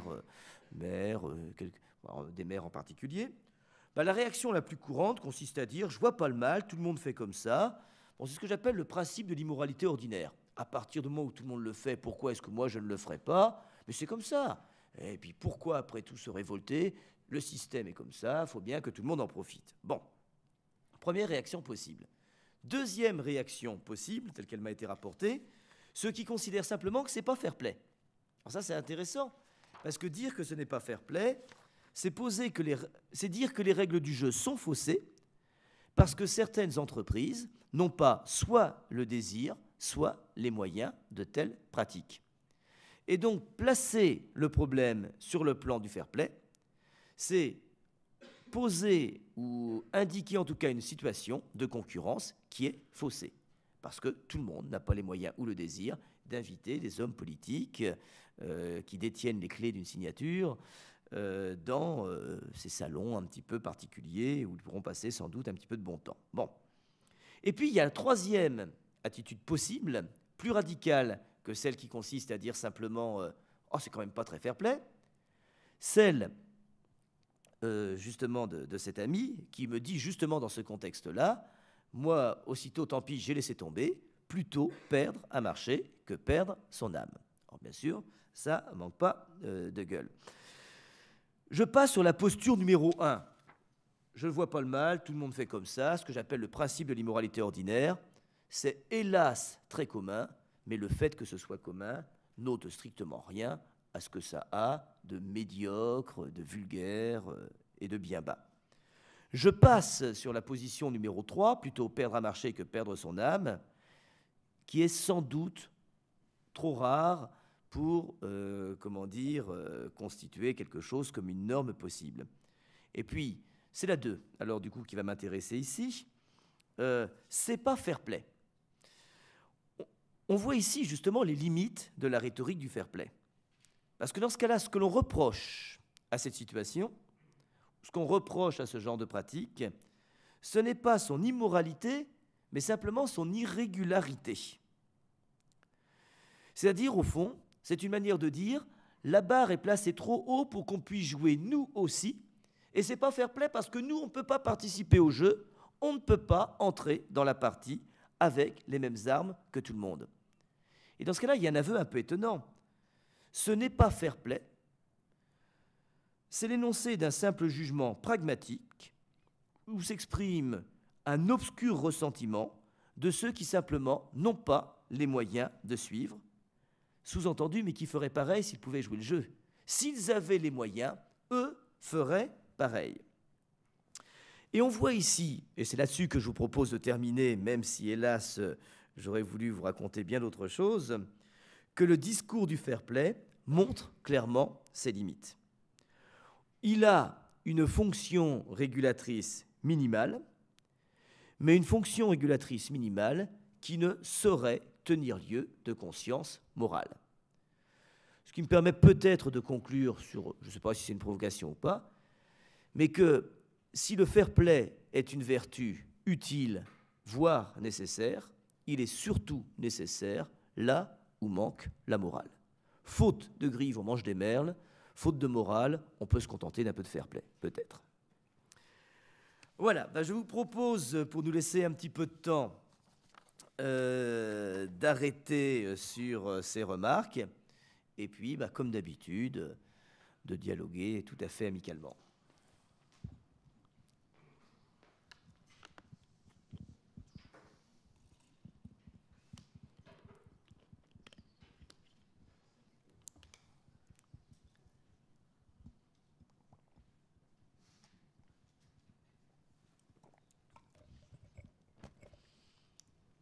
Dans une situation hautement concurrentielle, tout le monde a peur de frapper le premier. Ah, voilà. Vous écoutant, tous les coups ne sont pas permis, et la guerre. Et puis il n'y a que le résultat qui compte. Je pensais au diesel Peugeot. Là, il va falloir éclairer ma lanterne. Alors oui, pourquoi non, racontez-nous alors le diesel Peugeot, parce que là, ça ne me parle pas spontanément, en tout cas. Ça a défrayé la chronique, quand même, l'actualité. Vous avez vu le diesel, on sait maintenant que ce n'est pas très favorable à la société. Par contre, ça a été très favorable à la société. Oui, d'accord. Et on a demandé, et les politiques ont contribué avec la défiscalisation du diesel. Enfin, il y a tout eu un truc. Donc, tous les coups ne sont pas permis, mais il n'y a que le résultat qui compte, ou pas que le résultat. Fair play Peugeot. Oui, bien sûr. Oui. Je crois qu'on pourrait multiplier d'ailleurs les exemples de ce type où l'intérêt d'un groupe particulier, est maximisé par un ensemble de règles et de stratégies qui vont bien évidemment contre l'intérêt global de la société. Hélas, je crois que les exemples seraient très très courants. Mais c'est vrai qu'en même temps, on peut se demander ici, il faut savoir où on met le niveau du jugement critique. Parce que bien évidemment, on est sans doute tous d'accord pour dire que c'est pas bien et qu'il y a en tout cas quelque chose de gênant. Et jusqu'où est-ce qu'on peut sacrifier quelque chose comme un intérêt général et global au bénéfice de l'intérêt particulier d'une entreprise, aussi importante soit-elle au niveau national, quels que soient d'ailleurs les enjeux économiques. Mais même quand on exprime ici un éventuel jugement, critique, encore une fois, la question, est-ce qu'on se situe simplement au niveau du fair play ou est-ce qu'on se situe au niveau de l'exigence morale? Et ce que j'ai cherché à dire, c'est que si le niveau du fair play n'est pas infiniment médiocre, il n'est pas très élevé. Et dire simplement, c'était pas fair play, alors, certains pourraient dire « Oh, mais c'était sacrément bien joué, il y a eu des manœuvres, des stratégies, des manières de s'assurer un certain nombre d'alliés politiques, une manière de camoufler, au fond, une politique écologiquement douteuse en politique économiquement parfaitement pertinente, parce que les Français ont bien le droit, voilà, etc. Donc 80% de véhicules diesel, je crois, en France, avec une taxation inférieure, si j'ai bien compris, alors que dans la plupart des pays, non, le diesel plus polluant est taxé davantage. Mais est-ce qu'il faut se situer alors sur le plan pragmatique? C'est pas fair play, parce qu'ils auraient dû nous dire quand même qu'en réalité c'était dangereux, qu'en réalité c'était pas écologique, qu'en réalité, etc., etc. Ou alors est-ce qu'il faut dire carrément, mais non, ce sont effectivement des pratiques sociales qui, pour courantes qu'elles soient, sont révélatrices d'une situation critique et sans doute moralement peu acceptable. Et justement, j'ai parfois peur que, justement, dans bien des milieux politiques, ou le milieu des sociétés, des entreprises, etc., eh bien, on est tellement peur du discours moral qu'en réalité, eh bien, on lui substitue ce que j'appelle alors un discours éthique. Alors, qu'est-ce que je veux dire par là? C'est que c'est assez incroyable, il me semble, alors là, tant pis, je prends le risque d'énoncer les choses de manière massive, mais qu'on vit dans une société profondément immorale. Mais paradoxalement, alors même qu'on vit dans une société profondément immorale, me semble-t-il, jamais on nous a autant parlé d'éthique. On nous parle d'éthique, on nous parle de bioéthique, on a maintenant des cours d'éthique dans les écoles supérieures de commerce. Cette éthique est associée aussi à des choses qui relèvent de l'écologie, qui relèvent de la gestion du personnel, gestion éthique du personnel. On n'en a jamais autant parlé. Alors du coup, je ne sais jamais comment interpréter ça. Est-ce que c'est le signe d'une moralisation assumée comme nécessaire, en tout cas, de la vie sociale, du développement des sciences, de la gestion du personnel dans les entreprises? Et dans ce cas-là, alors, vive l'éthique. Ou est-ce que c'est une sorte d'alibi? Est-ce que le mot éthique, qui est souvent bien plus à la mode, qui fait plus moderne que le mot moral, n'est pas une sorte de camouflage qui permet au fond qui me conduirait à cette suspicion-là? Est-ce que justement l'inflation du discours éthique n'est pas l'alibi qui permet de camoufler la déflation de la réalité morale, quelque chose comme ça?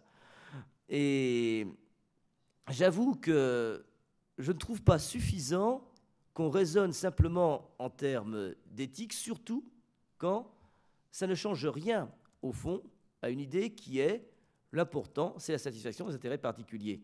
Je vais prendre un exemple tout bête.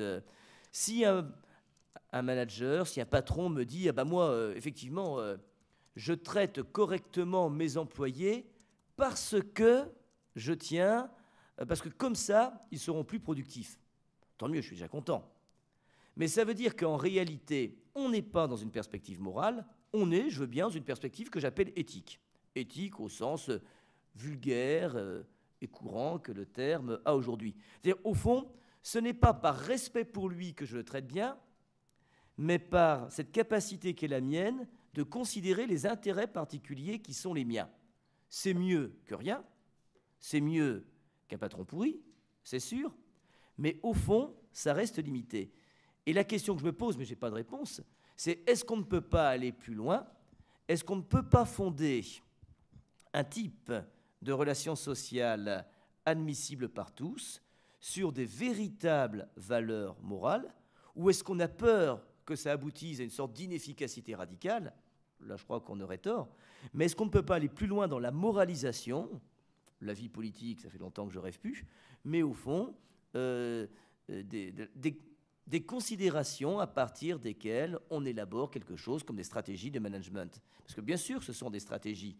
Mais lorsque, il y a quelques semaines, j'évoquais par exemple la question du respect, ce n'est pas la même chose que le respect inconditionnel de la personne humaine, en raison même de son humanité, et un respect formel de chacun, parce qu'on ne veut pas d'histoire, parce qu'on ne veut pas les syndicats sur le dos, parce qu'on ne veut pas faire de vagues, ou parce qu'on veut éviter une augmentation du taux de suicide dans l'entreprise. Et ce n'est pas du tout la même perspective. Et donc je dirais qu'il y a vraiment 3 niveaux d'analyse des rapports sociaux. Le niveau le plus bas, qui est le niveau du fair play, il y a quand même il y a des limites à ne pas dépasser, mais lesquelles? Le niveau légèrement supérieur, qui est le niveau éthique, il est conforme à nos intérêts de respecter autrui. Et le niveau supérieur, que j'appelle le niveau moral, nous avons un devoir inconditionnel de respect envers chacun. Et au fond, ce sont trois manières assez différentes de positionner le curseur. Alors le plus bas, c'est le fair play. Je ne suis pas sûr qu'il soit suffisant, quoi.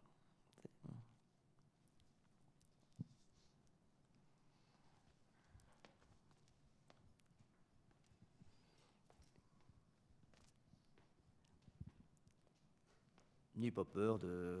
Le match de foot, c'est qu'à 8h30. Hein. C'est pas le...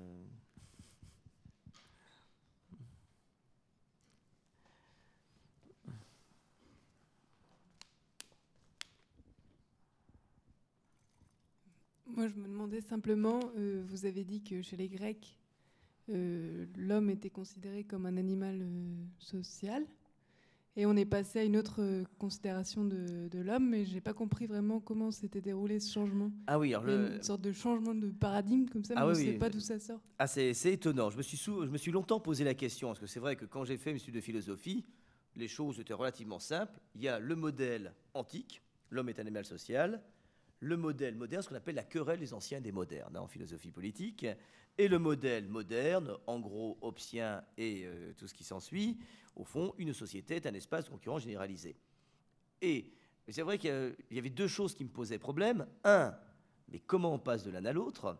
Et puis deux, quand même, entre le modèle grec et le modèle moderne, mais il y a quand même une bonne douzaine de siècles, quoi. Si on arrête l'Antiquité vers le 4e, 5e siècle, en comptant large, si on commence la modernité au 16e, 17e siècle, en comptant large aussi, enfin, qu'est-ce qui se passe entre les deux?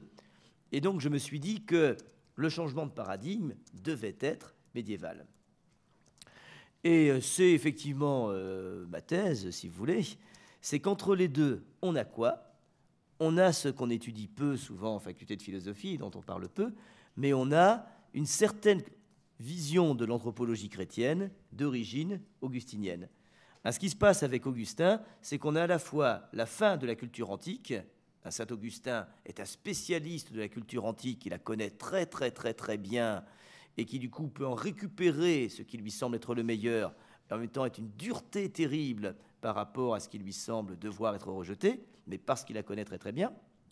Et c'est un intellectuel brillant qui va déterminer pour une large part l'anthropologie chrétienne médiévale. En tout cas, une des deux, il y a deux courants de l'anthropologie chrétienne médiévale, un courant assez pessimiste de type augustinien et un courant plus optimiste qui va culminer avec des gens comme Pic de la Mirandole à la Renaissance, etc.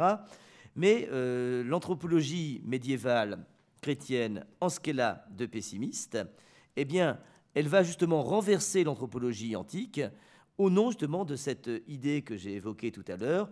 La cité des hommes est fondée essentiellement sur l'amour-propre d'individus marqués par le péché originel, et qui, parce qu'ils sont marqués par le péché originel, sont incapables d'une socialité véritablement pure et sans arrière-pensée.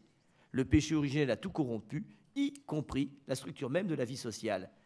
Et ce qui est intéressant chez Saint Augustin, il maintient pourtant avec les anciens que l'homme est social par nature, et pas social par nature dans le sens où il a besoin de la concurrence pour rivaliser avec autrui. C'est qu'il était dans sa nature première de vivre en société.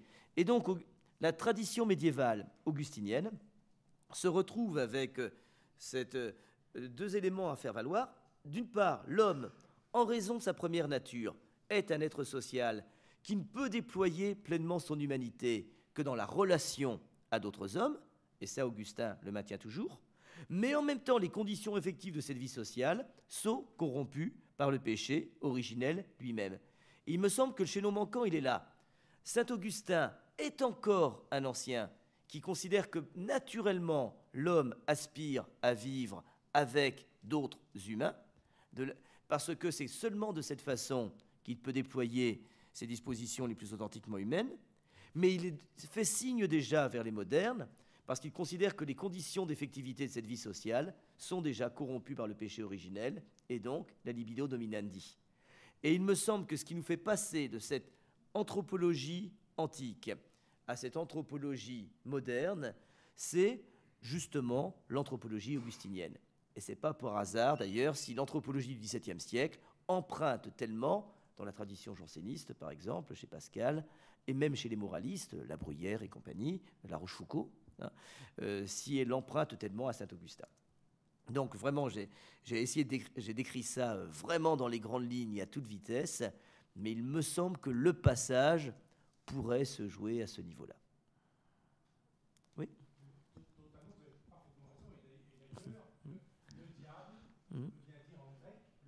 Celui qui divise, exactement. Le diabolos, oui, celui qui divise les hommes les uns contre les autres et qui assure par là même son pouvoir et son pouvoir sur tous, ce qui permet de les maintenir ensemble, diviser pour mieux régner, etc. Bien sûr.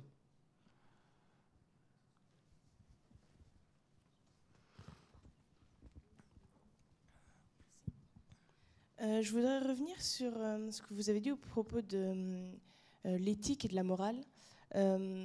Aujourd'hui, même s'il y a toujours des personnes quand même qui sont morales et qui ont un profond sens moral, on communique à travers l'éthique pour des choses aussi triviales que laisser des toilettes propres. Le message qu'on voit sur les portes, c'est « Veuillez laisser les toilettes dans l'état dans lequel vous aimeriez le trouver ». Donc comment aujourd'hui, parce que il y a quand même un message, on essaye de parler aux gens avec des messages qu'ils comprennent, mais pour faire passer un message, on l'espère, un petit peu plus profond, le respect de soi et d'autrui. Donc comment arriver à surmonter ça, toujours communiquer à travers des messages éthiques. Oui, je crois que je comprends bien votre intervention.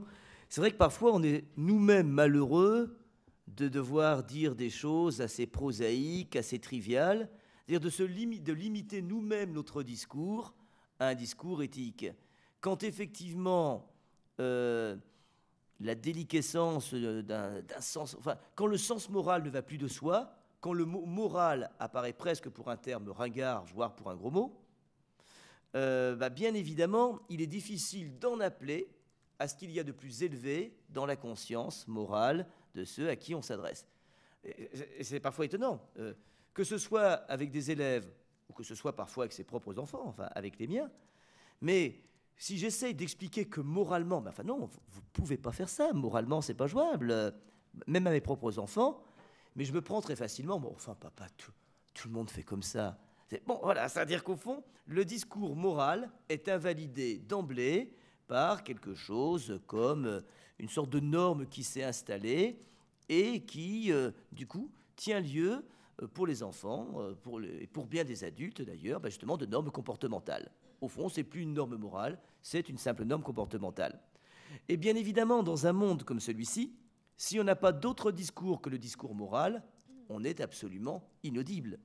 Appeler au respect de soi, en ce qu'il a de plus élevé, des individus, jeunes ou âgés, pas seulement des enfants, qui au fond en sont encore à un stade que j'appellerais le stade mimétique, où la norme de mes valeurs est définie par le comportement d'autrui et non pas par une norme transcendante, c'est de toute façon peine perdue. Et je crois qu'il y a donc une certaine sagesse pratique à mettre entre parenthèses quelquefois, au moins pour un certain temps, le discours moral, et ça n'a rien d'honteux, pourtant un discours moral, au nom d'une perspective plus pragmatique.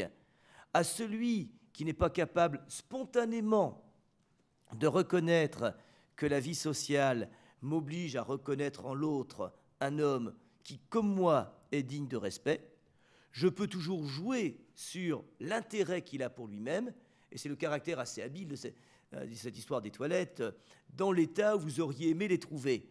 Au fond, on en appelle à son égoïsme, à défaut de pouvoir en appeler à son altruisme, avec l'espoir que ça produira quand même à peu près les mêmes effets, c'est-à-dire qu'il laissera les toilettes propres. Il me semble qu'il y a une sorte de pédagogie élémentaire qui est un petit peu affligeante, bien sûr, mais qui en même temps n'est pas maladroite. Ce qui serait vraiment démoralisant, même dans le sens radical du terme, ce serait qu'on n'ait rien de mieux à espérer. Mais si on veut espérer quelque chose de mieux, je crois qu'il faut se méfier en revanche de l'inflation de certains discours.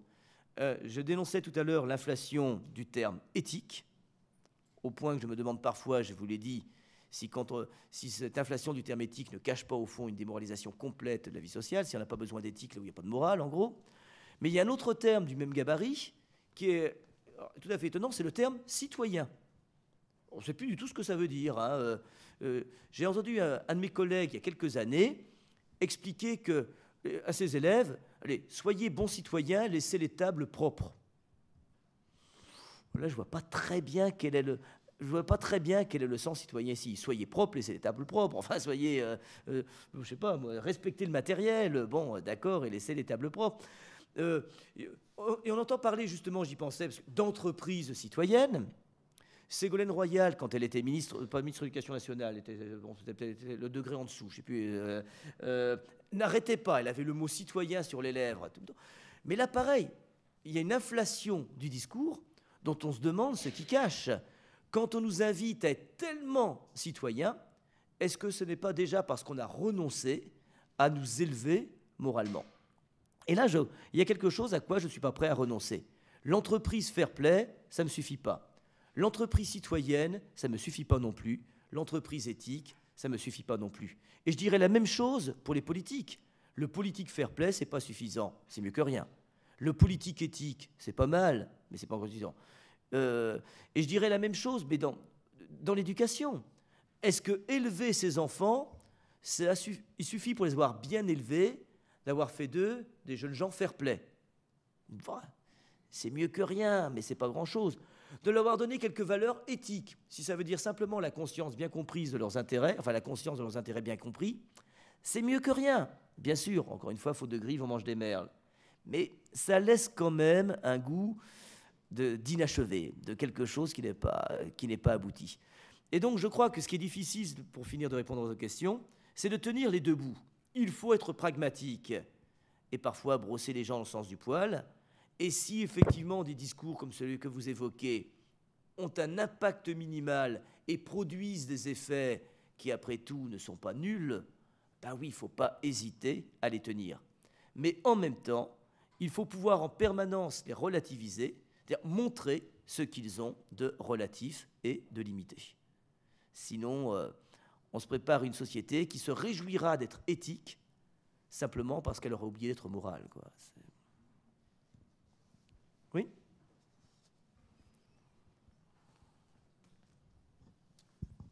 Aujourd'hui, dans les entreprises, souvent on parle d'éthique, mais pour 50 à 70%, c'est de la protection juridique dans l'entreprise. Les chartes d'éthique sont faites ainsi de suite. Oui, oui, tout à fait. Parce qu'on n'ose pas se référer à la morale. Dans les entreprises, aujourd'hui, on ne parle plus de morale. Oui, tout à fait. Oui, parce qu'on a peur. C'est vrai que le mot éthique est devenu un terme fourre-tout, une sorte de mot valise.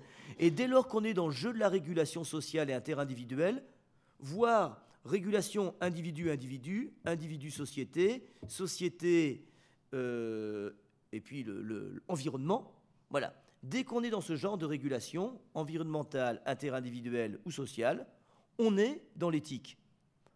Alors, soit effectivement on est dans l'éthique, mais le problème, on confirme alors ce que je vous disais tout à l'heure, c'est que l'éthique, c'est d'autant plus nécessaire que justement la morale manque, soit on se paye de mots. Il y aurait un grec qui entendrait appeler ça éthique, il hurlerait. L'éthique, qui est un mot grec, n'a jamais désigné pour les Grecs les simples stratégies de médiation qui permettaient malgré tout de donner un petit peu de jeu à la vie sociale. Moi j'ai considéré au début de ma carrière que éthique et morale étaient complètement synonymes. Un mot était grec, l'autre mot était latin, je m'en fichais, c'était la même chose. Aujourd'hui j'ai tendance à distinguer l'éthique comme la conception de la vie morale qui était celle des Grecs, et la morale, en gros, l'éthique ordonnée au bonheur, la morale ordonnée au devoir, bon, pour faire vite. Bon, on peut toujours discuter sur la manière dont on les distingue, mais là, il y a encore un autre jeu de distinction, mais je ne reconnais plus grand-chose d'éthique dans ce que vous désignez comme éthique. Or, je sais très bien que c'est ce qu'on fait et que c'est ce qui se passe.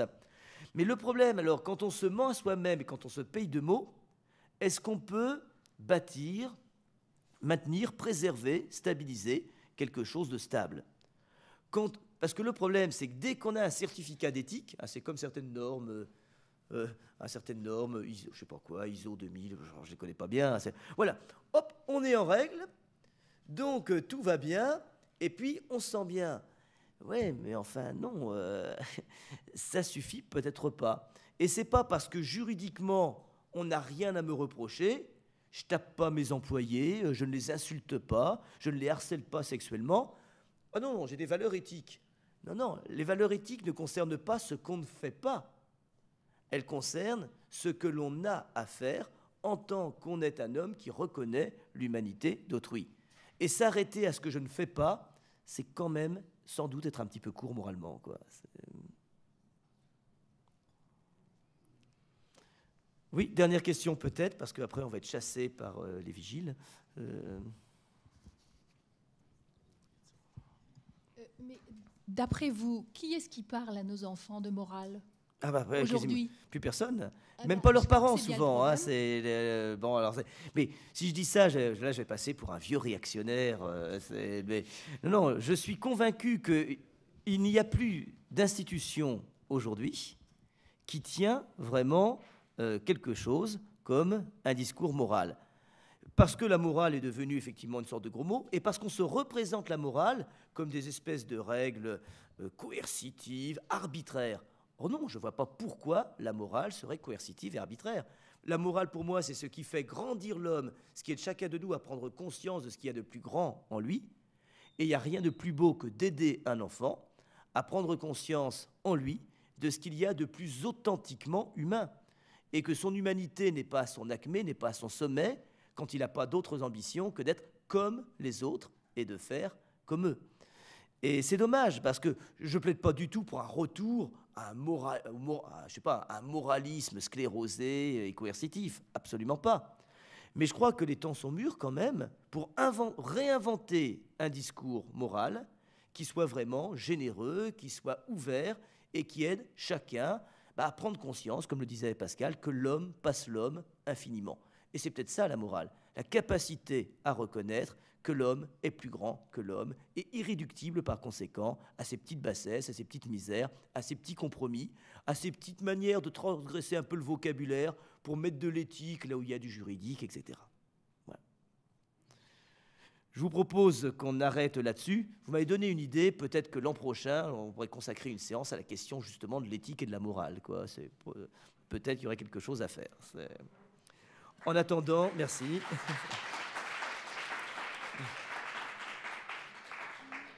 Donc, dernière séance mardi prochain pour l'exemplarité, je crois. Hein. Je pense qu'on retrouvera quelques questionnements éthiques sur l'exemplarité.